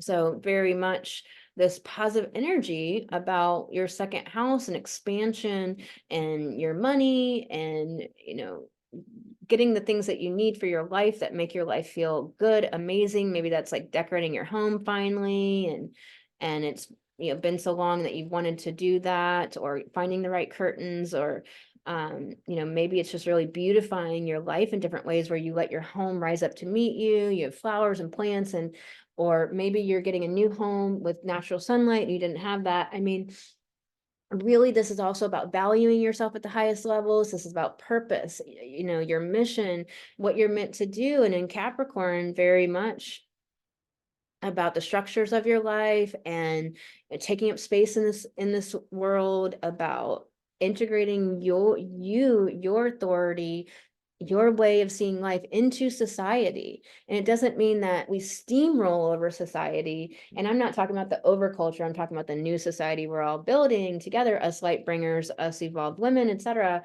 But you know, integrating your own authority within society, like how is it a symbiosis? Is this synergy, new, you know, full moon? You know, how is it a symbiosis of giving and receiving, of attracting and putting that beautiful energy out there? So important. Second house, all about, you know, understanding the resourcefulness and the talents that you have within you, and being real about that, you know, valuing that yourself, owning that value, standing up in that. So really powerful. Gonna pull you a card. Sag, please throw a like down this video if you found this inspiring and you're here watching it. Throw a like down. It really helps other people, the algorithm, for them to find the video, maybe just at the moment that they really needed help, or to hear one thing that would lift them out of a tough place, etc. So really appreciate you helping with the algorithms and liking this video. You got the card home. So really interesting, because, you know, Cancer is about coming home into yourself, creating safety for yourself, because you create the safety. Like, you give yourself extra time to get to that destination. You give yourself space in the day so you're not so overscheduled that you never get to integrate, process one thing you've done before you're off to the next thing. And it's just living in your mind and ego rather than living in your heart, living in your intuition, and, you know, you're embracing the emotions you might be having moment to moment. So this is the home inside of yourself, the home inside of your center, your rootedness, but also very much about creating like that home in your life in general, like what that is. Like, you know, it's maybe like, for me, I'm very connected to my city that I live in at any individual time, or when I travel, I connect to that land, and I have a home because there's a tree I connect to, or a park, or woods, or river, etc. There's this connection. You know, you do have your ruling planet in the sign of Taurus. There's this connection to the earth, the celestial, to all that is, that I'm connected to. My home is in this universe, my home is in this galaxy, in this solar system, in this, on this earth. Like, how are you at home, no matter where you're at an event, at a social event? We have the holidays coming up. So how can you always create that home within you and know that it's not based upon external? So it's really just getting back to this big theme that's going on here. And like, the cards also talking about a pleasurable life. Like, home is where we feel nurtured, we feel loved, we feel safe, we have a sanctuary, we can get away from all the din, the noisy din, and we can just really have a regroup, a refresh. We have our things we love. We have our bed the way we want it, and our, you know, our couch the way we want it, and our office the way we want it, and we have our decorations and our animals, and we have all of our books and the things we love. You know, we have this place that's nurturing to us, pleasurable. So like, what scents, what colors, what textiles and textures you want around you? You know, do you have enough light in your house? Do you have enough life, plants and things? Do you have all the good food in your house that you could want at any given time? So it's just really understanding those types of things, of the pleasure. Are you self-pleasuring? Do you feel safe enough within your own self to self-pleasure? Or are you always getting it out on the outside? Jupiter's in Taurus. Taurus about autonomy in all ways, and autonomy with self-pleasure and sex. So definitely something to think about. Thank you for throwing a like down this video, Sag. If you'd like to download my free astrology mini course, go to the link below or go to empoweredwomenrise.com. If you subscribe to this channel, you'll get notified when these bi-monthly videos come out. They'll pop up in your feed. And if you want more, go to my TikTok at The Goddess Astrologer. Sending you lots of love. Thanks for being here.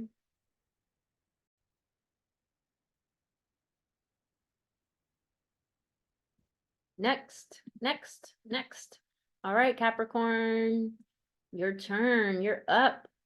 So if you're loving these sun sign horoscopes, throw down a like. It definitely helps the algorithm show these videos to more people that might just need this inspiration at just this moment. So I really appreciate your reflection of appreciation for the energy here. And I'm just so appreciative of you being here. I love our community so much. So this full moon in Cancer's in your 7th house. Definitely watch part 1 to get all the deeper scoop on this Cancer full moon. But your 7th house, relationships, also justice, also it's a completion. Very much it's a time of completion. It's like 1 through 6, we're done. Like this is the inner world. We've created ourselves to be an empowered human, and now we're gonna go into the outer world and be in relationships and do all the things. And so 7th house is very much about completion. What is completing in your life? This full moon will definitely bring up some illuminations too about maybe relationships where you've been people pleasing. It's time to go. They're not serving you. You're just not a vibe match, or it's just not reciprocal, or you're not getting your needs met, or they're a great person, but they just can't meet your needs because they're just never available, or they don't want to, or whatever it is. What is that for you? Maybe you're identifying what you finally want in relationships because now you're coming from a place of inner security and emotional security. It's definitely saying, hey, we want to get that sense of safety and security within ourselves, not from home, money, status, the approval of other people, or because we're belong to this group or community or other people supposedly accept us, or because we have a certification. We want to get that sense of security and emotional safety from within our own being because we know how to process emotions, because we have emotional empowerment. We can embrace the emotions we have at any given time and not try to run away from them, because we are secure within ourselves, no matter the circumstances or the trials and tribulations, the challenges and travails, no matter what they are that come down the pipe. We know we are the redwood within the hurricane that is just never losing its roots in the ground, that's so sturdy and strong. And so Capricorn, you're ruled by Saturn here in your 3rd house. This is really deeply about your mindset, how you're narrating life, how you're narrating the events that happen to you, how you story your moments, moment to moment. Maybe it's like you're going through death by a million paper cuts, and it's like, I ran out of the food and the store is closed and something happened to the car, and then this is happening, and partner lost their job, and all these things are going down. And it's like, how are you storying that? How are you narrating that?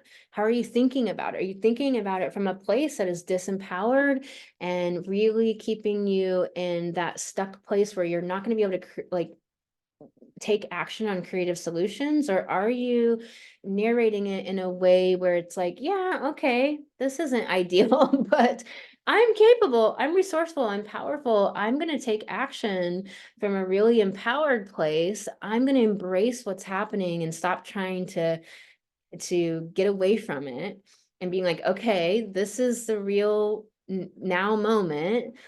What do I want to do? How do I want to show up? How can I show up as that light being, as that inspirer, as that encourager? How can I show up as this person that's like, I'm going to let these challenges refine me, not define me. And I'm going to alchemize this situation. So this is so powerful that the ruler of Saturn is, in this house as well. There's something about really discerning truth from falsehood.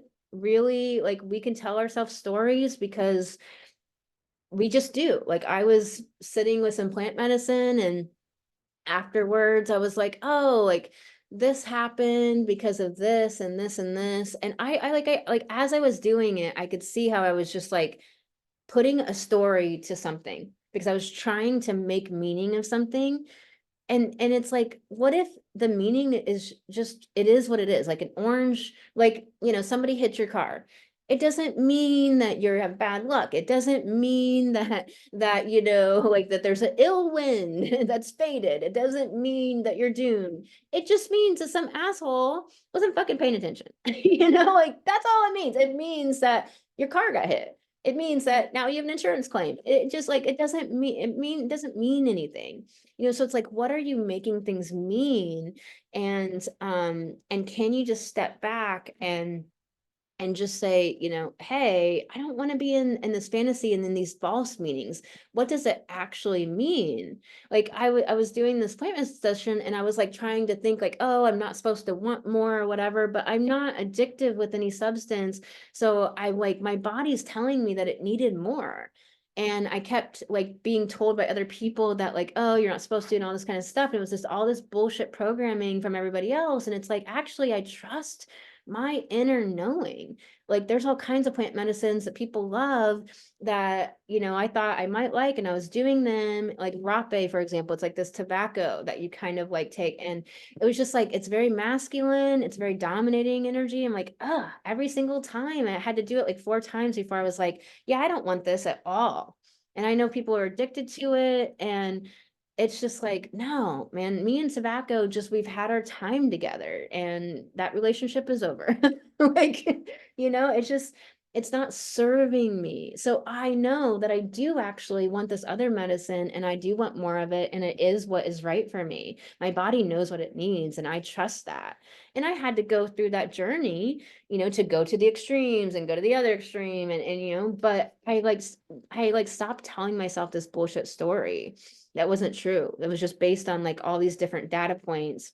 And so it's just, I don't know if it's a helpful example to you, but it's something that came up for me recently where I was like, I'm just like telling myself this whole story. I don't know why. Like, what am I doing? So it's like, let's not make things mean something, because Pisces is so much about what we make things mean. And, you know, if that meaning is actually true or false, because it's very much about the illusions, delusions of fantasies. Maybe we're just wanting this partner. And so we're in all these fantasies. We're never actually going out and dating. It's like, why don't you go out and date and see what is the real partner that you want, because you're having experiences and figuring out like, not that, not that, not that, not that. Ooh, this. You know what I mean? Like I've had enough experiences in my life. I know what I don't want in a partner, and like my bar is really high. And it's like, man, if you do not respect women, or, you know, if you are not honoring of the feminine, you're out. Like we're like, it's just, I know I'm not going to handle any sort of patriarchy, any sort of masculine dominance bullshit. It's like, I'm not going to handle someone that just is not awake to it all. Like that's fine. People are where they're at, but I have to have a partner that's awake to this. And who knows, maybe I'll never find them. I don't care. Like, but I am not lowering my bar, and I'm not going to sit in fantasies over some celebrity or over some like person out there. I'm actually just going to like go have fun and be in the adventure of my life and be in the real adventure, not in a fantasy. So these are some things. I'm just giving examples of how it could show up, because it shows up for everyone really differently. These are some ways that might present. So being aware and kind of looking at how that's presenting in your own life. Capricorn, the Saturn is conjunct Fomalhaut. It's this deeply wise, humble, not humble is the right word, like deeply full of humility, wise, sacred feminine energy. And Saturn's in that applying conjunction to Fomalhaut, this fixed star. It's this deep, sacred feminine energy. So it's really anchoring and giving the possibility of really downloading all this feminine energy, really getting clear. Like I'm sharing with you how I'm realizing so many things are very masculine that I'm getting out of my life. Less caffeine, no tobacco. I'm not, you know, sitting with masculine plant medicine. It's just, it's not right for me. It might be right for you. It might be right for others. And it's, you know, not right, wrong, good or bad. It's just not right for me. So it's really this very, like getting rooted in my sacred feminine more and more and more every moment. That's what's right for me. But this Fomalhaut is really calling us to awaken the sacred feminine, because the sacred feminine has been suppressed in all peoples, right? And so it's like awakening and allowing for that. You know, maybe it's emerging with your masculine energy, maybe it's softening the masculine and giving that driving hustle energy a break and restructuring, because Saturn's all about restructuring, right? But again, this is all third house centric. So maybe it's just really about how you're thinking about life, that it's really coming from this new place. Saturn has a sextile to the sun in Capricorn, your sign, which is in your first house of identity, personality, how we deal with threat. Co-present there with Pluto, asking for an evolution, asking for an elevation to your ego, personality. It's time to step it up. It's time to believe in yourself at a higher level. It's time to know what you're capable of, what the possibilities are. And the sun is all about purpose, shining the light, bringing that heart, that ethereal light, down from the ethers.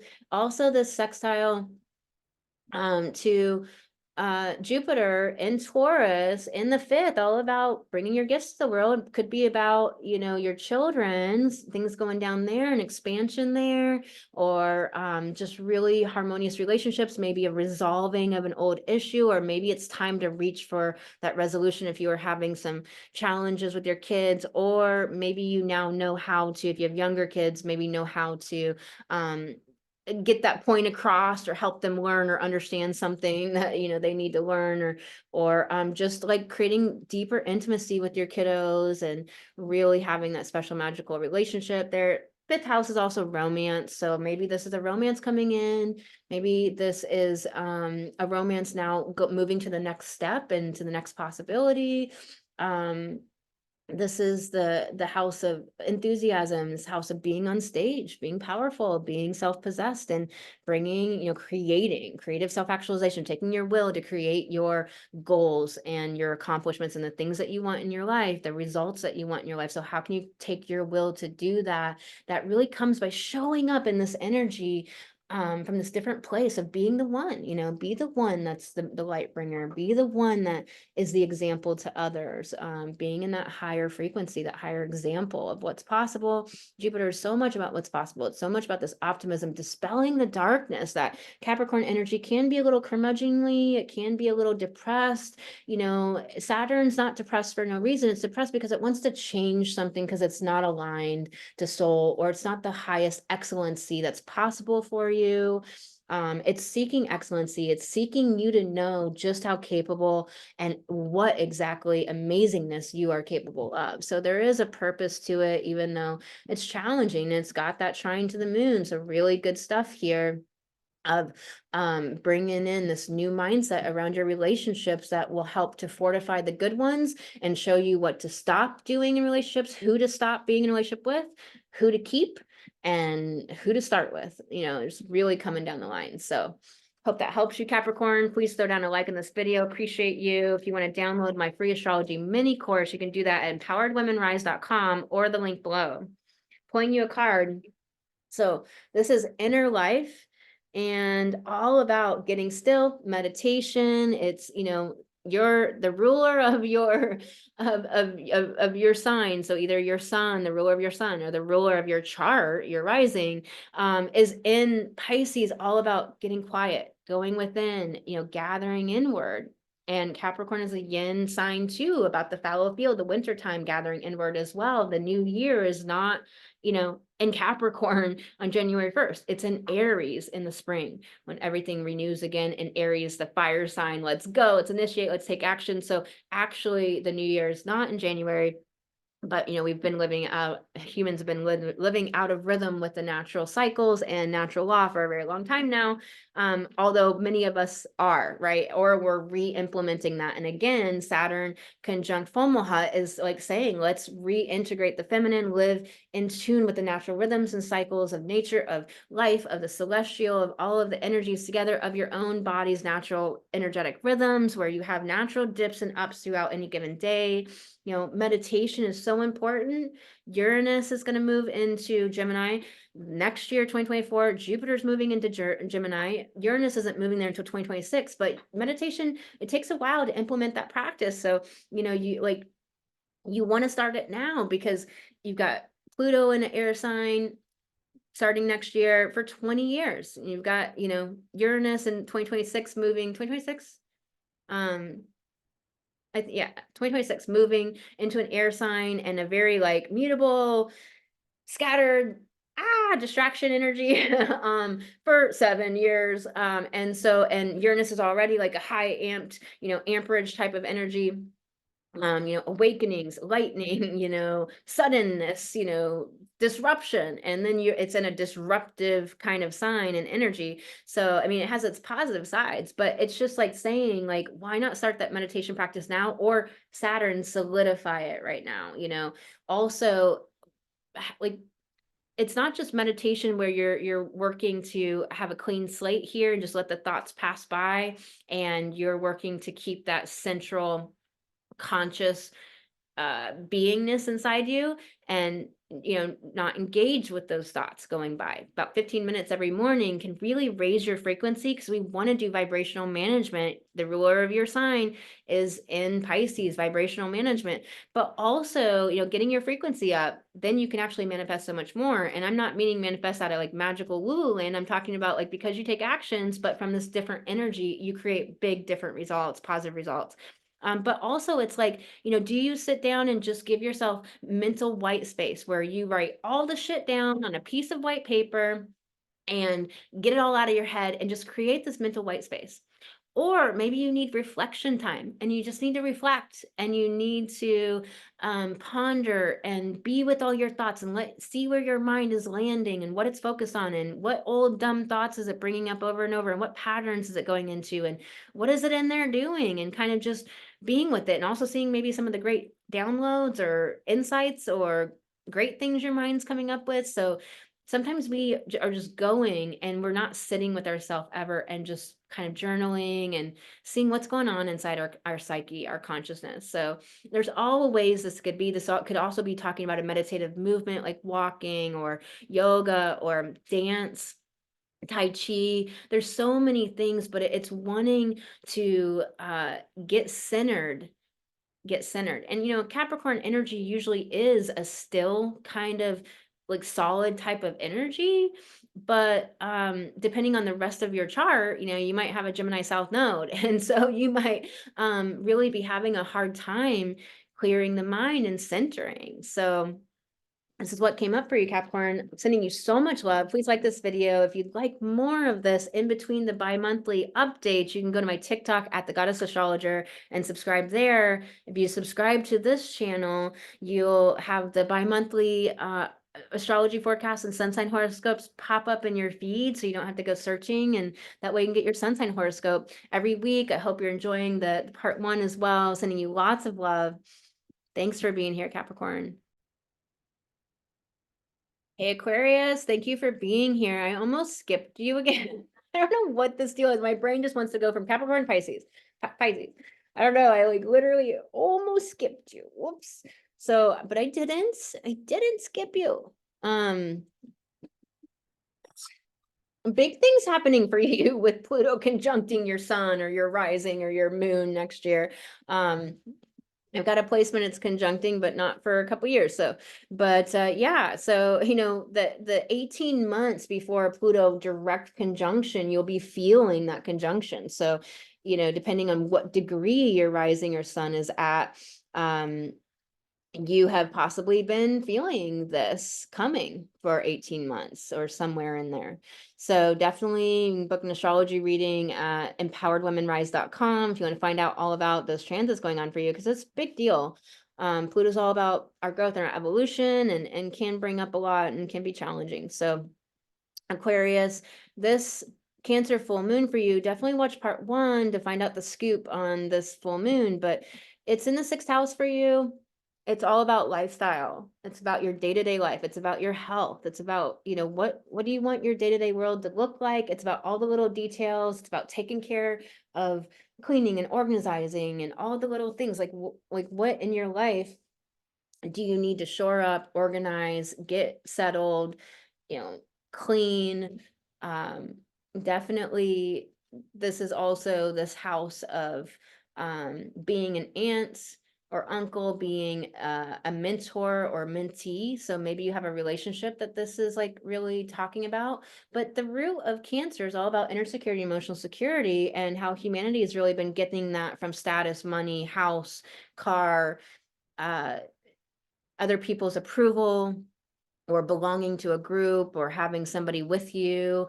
Literally, that's where people have been getting security and a sense of safety from. And instead, humanity is being asked, we have this North Node of Pluto, to get our sense of security and safety from within, meaning that the ways that we do that are by embracing emotions instead of trying to escape them, and learning how to process an emotion, learning emotional empowerment, which is a skill, that I teach in one-on-one coaching, because then you can accomplish big things. When you can handle any emotion, there's nothing that can stop you. There's nothing you can't handle.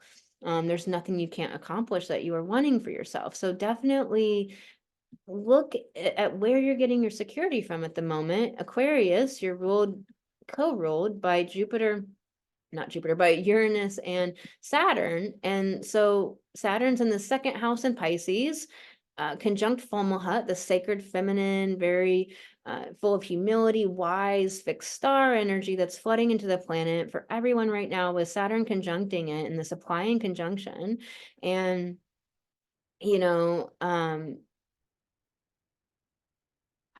and we just have this golden yod in the chart from Lilith, standing up in her power and requiring only equality in relationships, and no longer allowing for this inferiority guilt dynamic in relationships. Venus and Scorpio saying, like, let's get to the root of the root and overcome the obstacles and blocks, like transform, like evolve, grow, and create emotional security. And this golden yod to the North Node and Eris Xena here.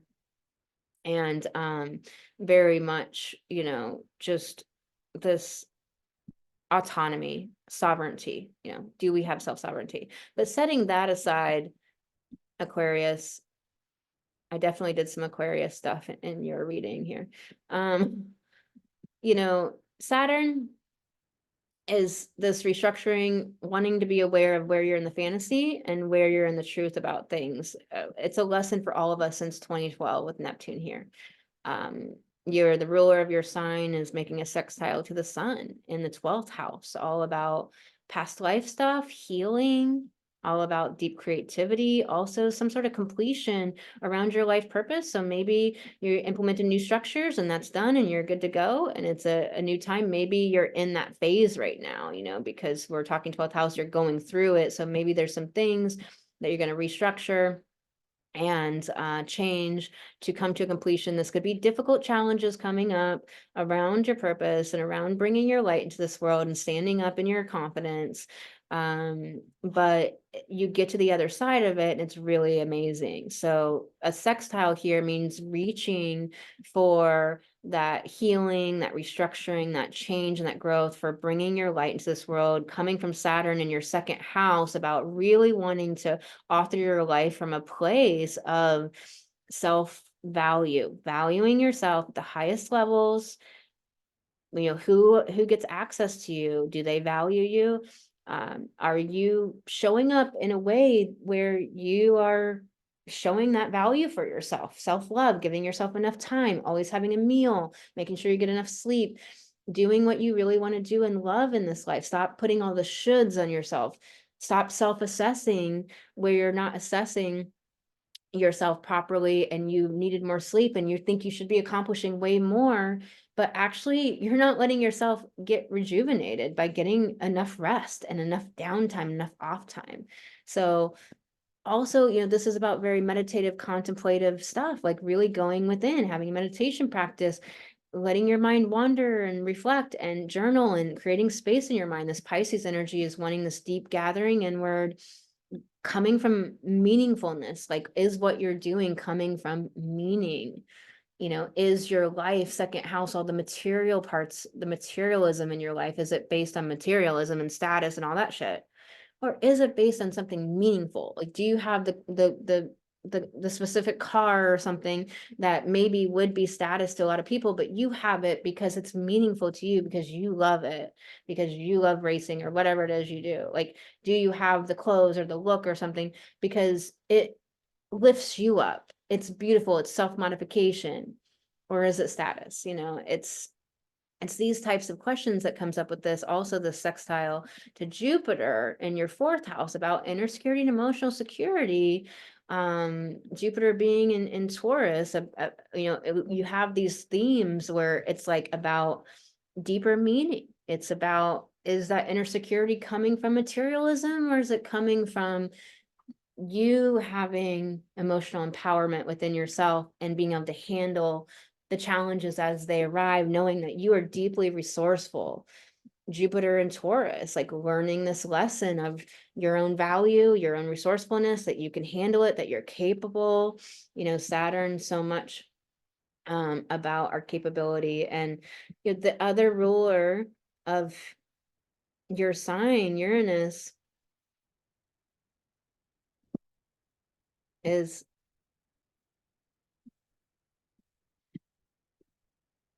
in the fourth house, all about trying to liberate you from all of the false places where you got your sense of safety, trying to liberate you from the way you think you have to have your home life, from family, that maybe family members are narcissists, or they're not supporting you, or they don't care about your success, or they're just not really your actual soul family. They're like gestational family, they're biological family, but they're not your soul family. They don't understand you, they don't get you. Maybe, you know, it's like Uranus is wanting liberation, but often there's a breakdown to the breakthrough. And so maybe there's been a breaking down of your family relationships, or your sense of your rootedness, fourth house, your sense of your security, safety, comfort. Safety, I'm really talking to people in this moon, because it's Cancer full moon, about how do you get your sense of safety? Is that coming from externals and material possessions, like a house or a bank account or a job or a certification or approval for somebody else?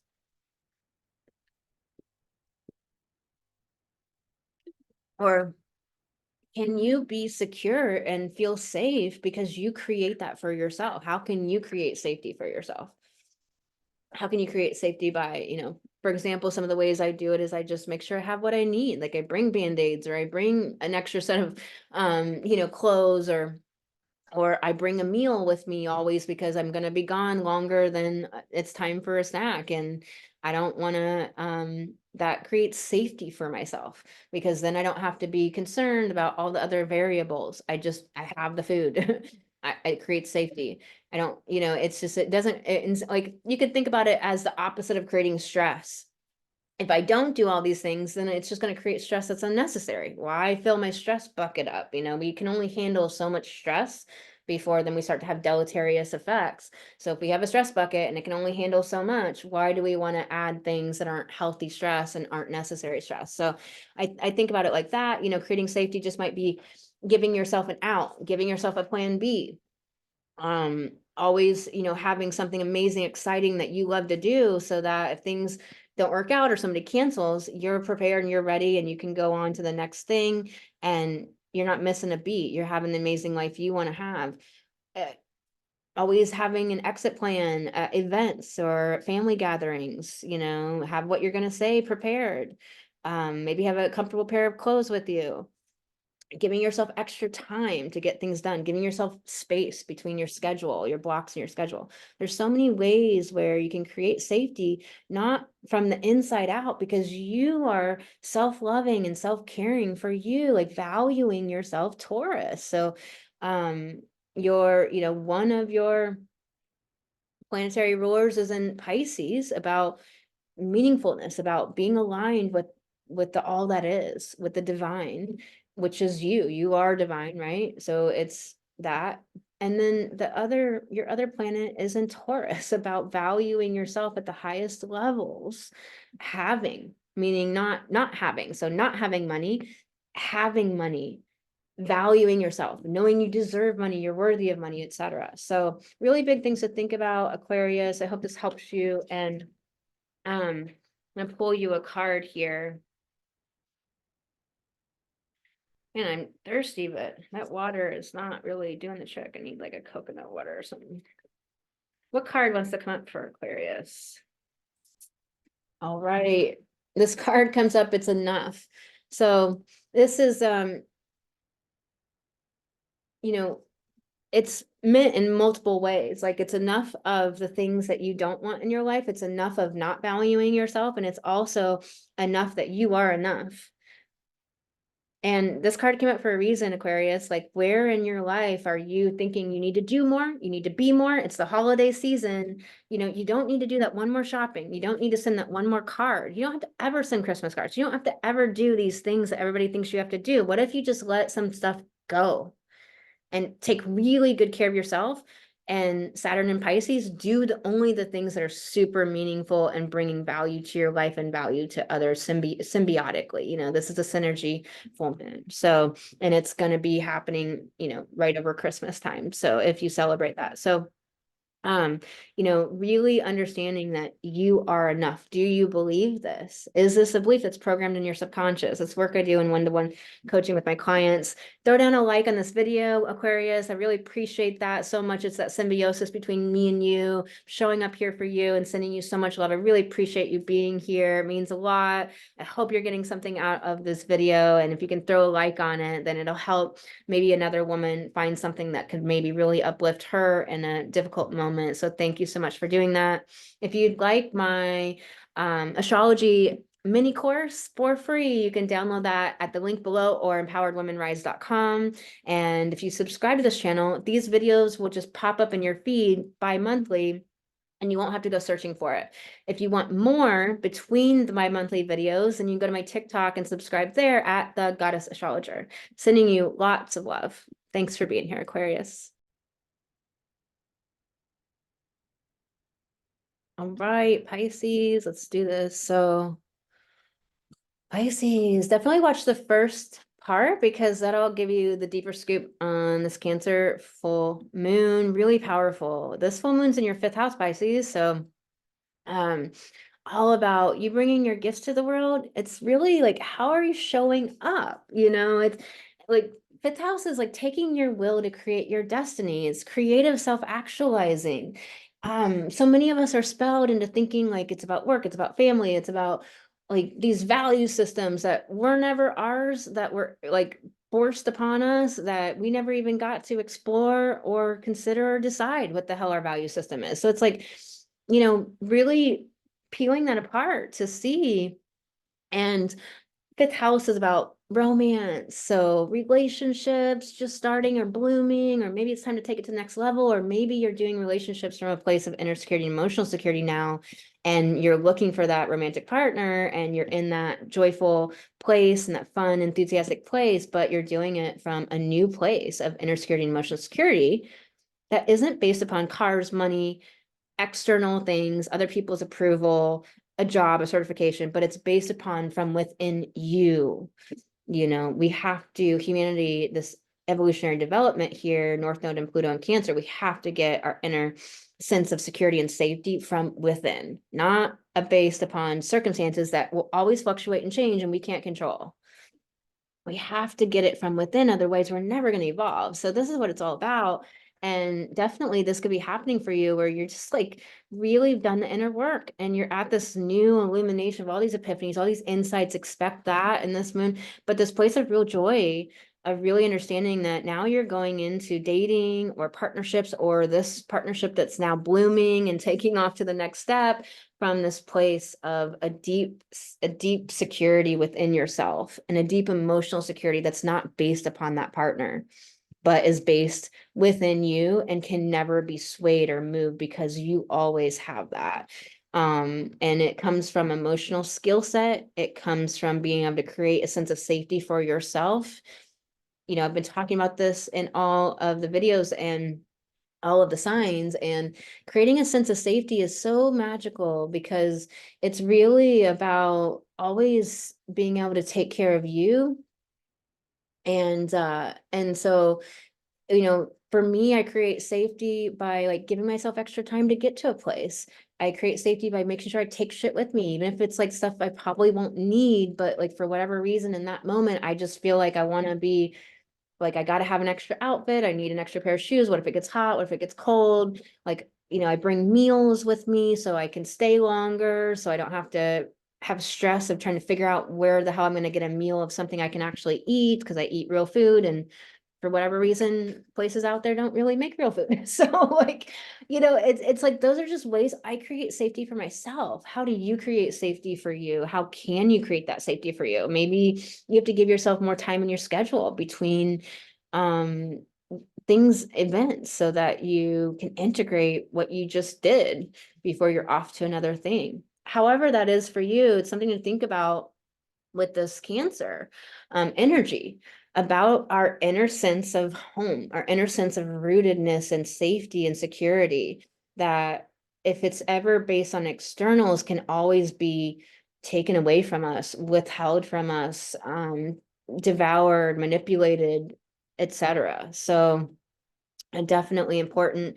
Also, this Cancer full moon in your fifth house, about now doing your soul mission, standing on stage, from this new place of security, or maybe you are actively starting to practice to do that, but this is about bringing your gifts to the world. How are you going to actualize your destiny, your goals, your achievements, your accomplishments, your business goals, the desired results, the things that you want to create in this world and in your life, in relationships, in your business, in your life, etc.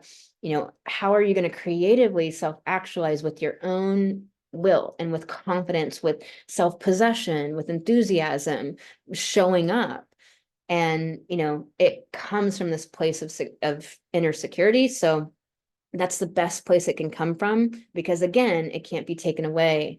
And also, what you create in the world is so much more magical, because then it's coming from this higher place. It's coming from this place of connected to the divine, the spiritualized place, this place of service to humanity, this place of bringing the light, bringing this higher frequency, evolving, moving into that 5D. So definitely so powerful, like so fun too. This is about creativity. It could be about romance. It could be about children. Maybe you're having children, maybe you are wanting to have great new relationships with your children based upon, coming from this new place within you. Maybe you want to help nurture that within your own children. And, you're going to have all these illuminations and really understand what this is for you. But it's definitely about creating the life you really want, or, making your goals happen. And bringing your gifts to the world, like being that enthusiastic light bringer, that happy person out there that is showing the way, but from this place of inner security. So definitely got these quincunxes here. That's just like to Lilith, all about equality in relationships. Do you have equality in relationships? Are you accepting or allowing less? And is it, Pisces, is it an illusion and a delusion that actually is going on? Definitely this Aries North Node and Eris Xena, about the courage to have autonomy and not be in those unhealthy Libra, mergy, people pleased, doing it all from them, just an extension of them kind of relationships. And so definitely this metaphysical divine illumination, insights, epiphanies, shifts, help creativity, but also it can really push and want some evolution, some elevation of you there. So powerful moon. You are ruled by, you have co-rulers of Jupiter and Taurus, and this Jupiter is sextile of this moon. So in your third house, about your mindset. So either you're having or have had changes and upgrades to the way you narrate life, the way, which helps you show up in life in a really different way, or it's time to do that. And Jupiter's wanting you to step into this expansion, step into optimism, really like, we do mindset work in one-to-one coaching because, and it's not what you think, it's not positive thinking. So if you are not familiar with mindset work, it's not positive thinking. You actually want to embrace what is actually really going on so you can get real and not spiritually bypass. And it's really about being like really coming from a place where you're narrating life, where you choose consciously how you're going to show up in this world, no matter what your circumstances are. Your circumstances might be really difficult, but you get to choose how you're going to show up. You get to choose to be that light bringer. You get to choose to set the tone on the frequency and the vibe and the example that you're going to be for this world, and show up in service. Be there for your clients and the people that you're serving in your business, like really showing up. And so it's like coming from this different mindset means that you will have a different energy and show up in a different way. And so it's definitely like either it's time for a shift here. Uranus is trying to liberate you from old ways of thinking and believing that are not serving you anymore. Jupiter is belief systems, and to break you free and liberate you from those programs and dismantling all those programs and stuff. So definitely, or you're already in it and you're like on this new adventure. So really powerful. Understand that Saturn's going to be in your sign all next year and has been all year, but it's been a catalyzation. How that shows up for you is going to be different for everyone, depending on the degree of your rising or your sun, but it's a catalyzation. And when Saturn's retrograde, it can be like, it can be really powerful shifts and changes that are happening. There can be this disillusionment going on, and it's not for nothing. There's a reason to it. It's trying to strip away what isn't really aligned for what you have the possibility, the excellency, the greatness, not the greatest, but the greatness that you have within you to bring to this world.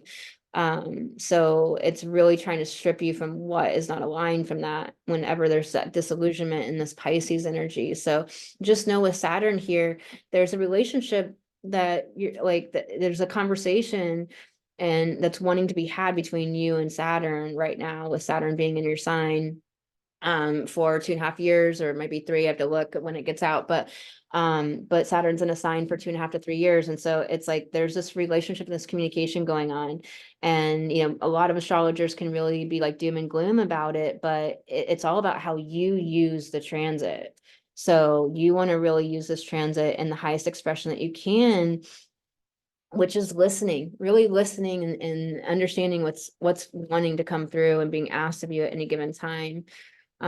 So Jupiter here in this third house, it's all about also your intellectual property that you might be creating in your business or in your life, or creative property that you're creating. And it's also about local travel. So maybe you normally travel abroad, and this is about staying in the country and traveling, or maybe it's just town to town or state to state, but definitely could be about travels. Could be just about being ambulatory and moving around. Maybe you need to take a drive or a walk to clear your mind, and you haven't been doing that. Maybe you don't realize that you really need to move to keep your mind in a better state, in a better mental place, and to be able to manage your thoughts from a more conscious, empowered place.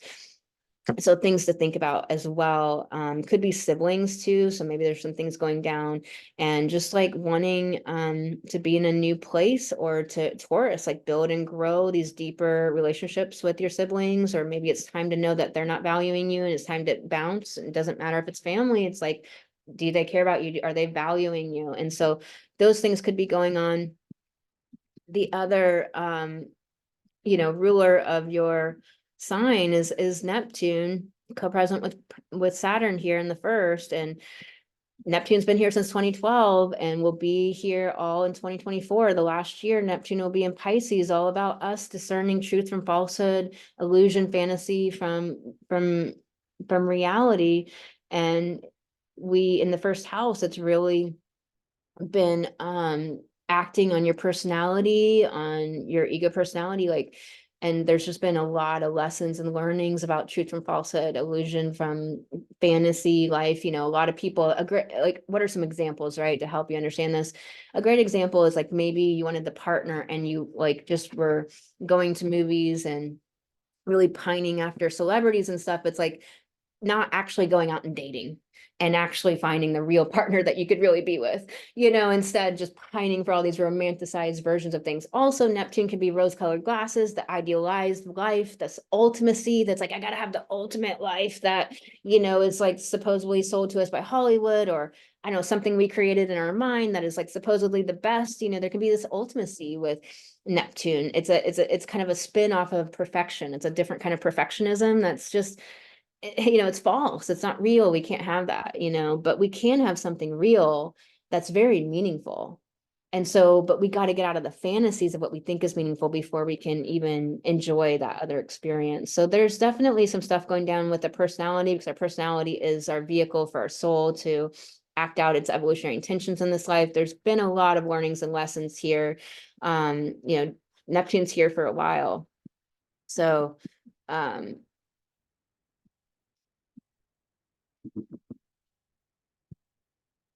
Neptune is making the semi-sextile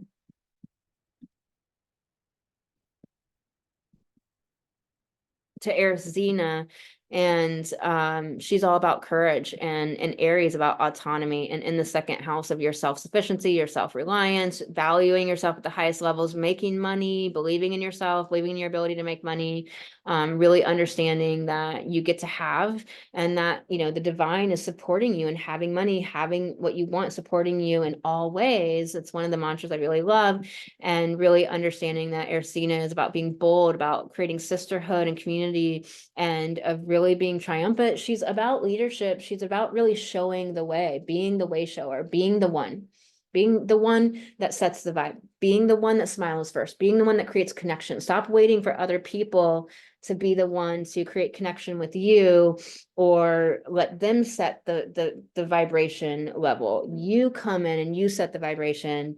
You create connection, you create the tone, you be the calm in the storm, you give people help arguments break up, you help people feel comfortable and safe. I'm not saying in a way where it's your responsibility, that's not your responsibility, but you know what I mean. Like, I'm saying that, especially in your business and stuff, and like friendships and relationships, it's like, be the one. So really powerful. And I don't mean like, and like, I hope you understand discernment, because this is like all about discernment, your personality, your ability to discern threats and stuff, like what's a threat, what's not, I don't mean it in like people pleasing or letting people get over on you, or just always like the one that's doing everything for everybody else. That is not what I mean. I mean, like, sometimes we wait for everybody else to be nice to us. Why don't you go be nice to them? Why don't you set the tone? And if they can't meet you at that level, then out, fuck them, on to the next person. There's 8 billion people on the planet, but but don't wait for other people to be the one to connect to you. You go connect, you go love, you go be high vibration, you go, shine your light. Don't wait for them to make it safe for you to shine your light. You make it safe. This Cancer full moon, you make it safe for you to shine your light by making sure you have what you need, making sure you have it out, making sure you have a backup plan, making sure you're, have enough food, you've slept enough, that you look great and feel great, and you like all the things you need. It's like you create safety for you so you can show up as that high expression being, that sacred feminine light, that divine light in the world, that is showing humanity the way back to the light from this depravity and darkness that we've been in for 6,500 years. So you got this, Pisces. I'm sending you so much love. Please throw down a like on this video. It helps maybe a woman who's having a hard time find this video and maybe just needed it at just that moment. So it helps the algorithm. Thank you so much for that symbiosis of throwing that appreciation down. You're watching it anyways. Just hit the like button. Thanks so much. If you want my astrology mini course for free, you can download it at the link below, or you can go to empoweredwomenrise.com. If you want these bi-monthly updates to just pop up in your feed, so you don't have to go searching for them, and get your sun sign horoscopes the next time it comes out, then subscribe to my channel and they'll pop up in your feed, and bam, you won't have to think about it. It'll just be there, and they come out bi-monthly. If you're wanting something in between the bi-monthly updates, then go to my TikTok at The Goddess Astrologer. I do dailies, super fun over there. Sending you so much love, Pisces. This is really a magical time. There's a lot going down. Don't let any astrologer out there tell you it's so hard because of Saturn. It's all about how you use it. Saturn is working with Pisces to catalyze big things, have big shifts. And if you have it in your rising sign, it's about an identity shift. What is that for you? For me, it was a name change, but it wasn't just the name, is what the name meant. It was what that name, like that phase of life is over, and this new phase of life, and what this name means is like, I am have stepped into that and am now like crystallizing that and claiming and being and showing up as that. And so, for you, it might show up in a completely interesting, different way, but that's just an example of how it could really show up. But it is changing, Pisces. So, all right, sending you so much love. Until next time, everyone, lots of love. Talk to you soon.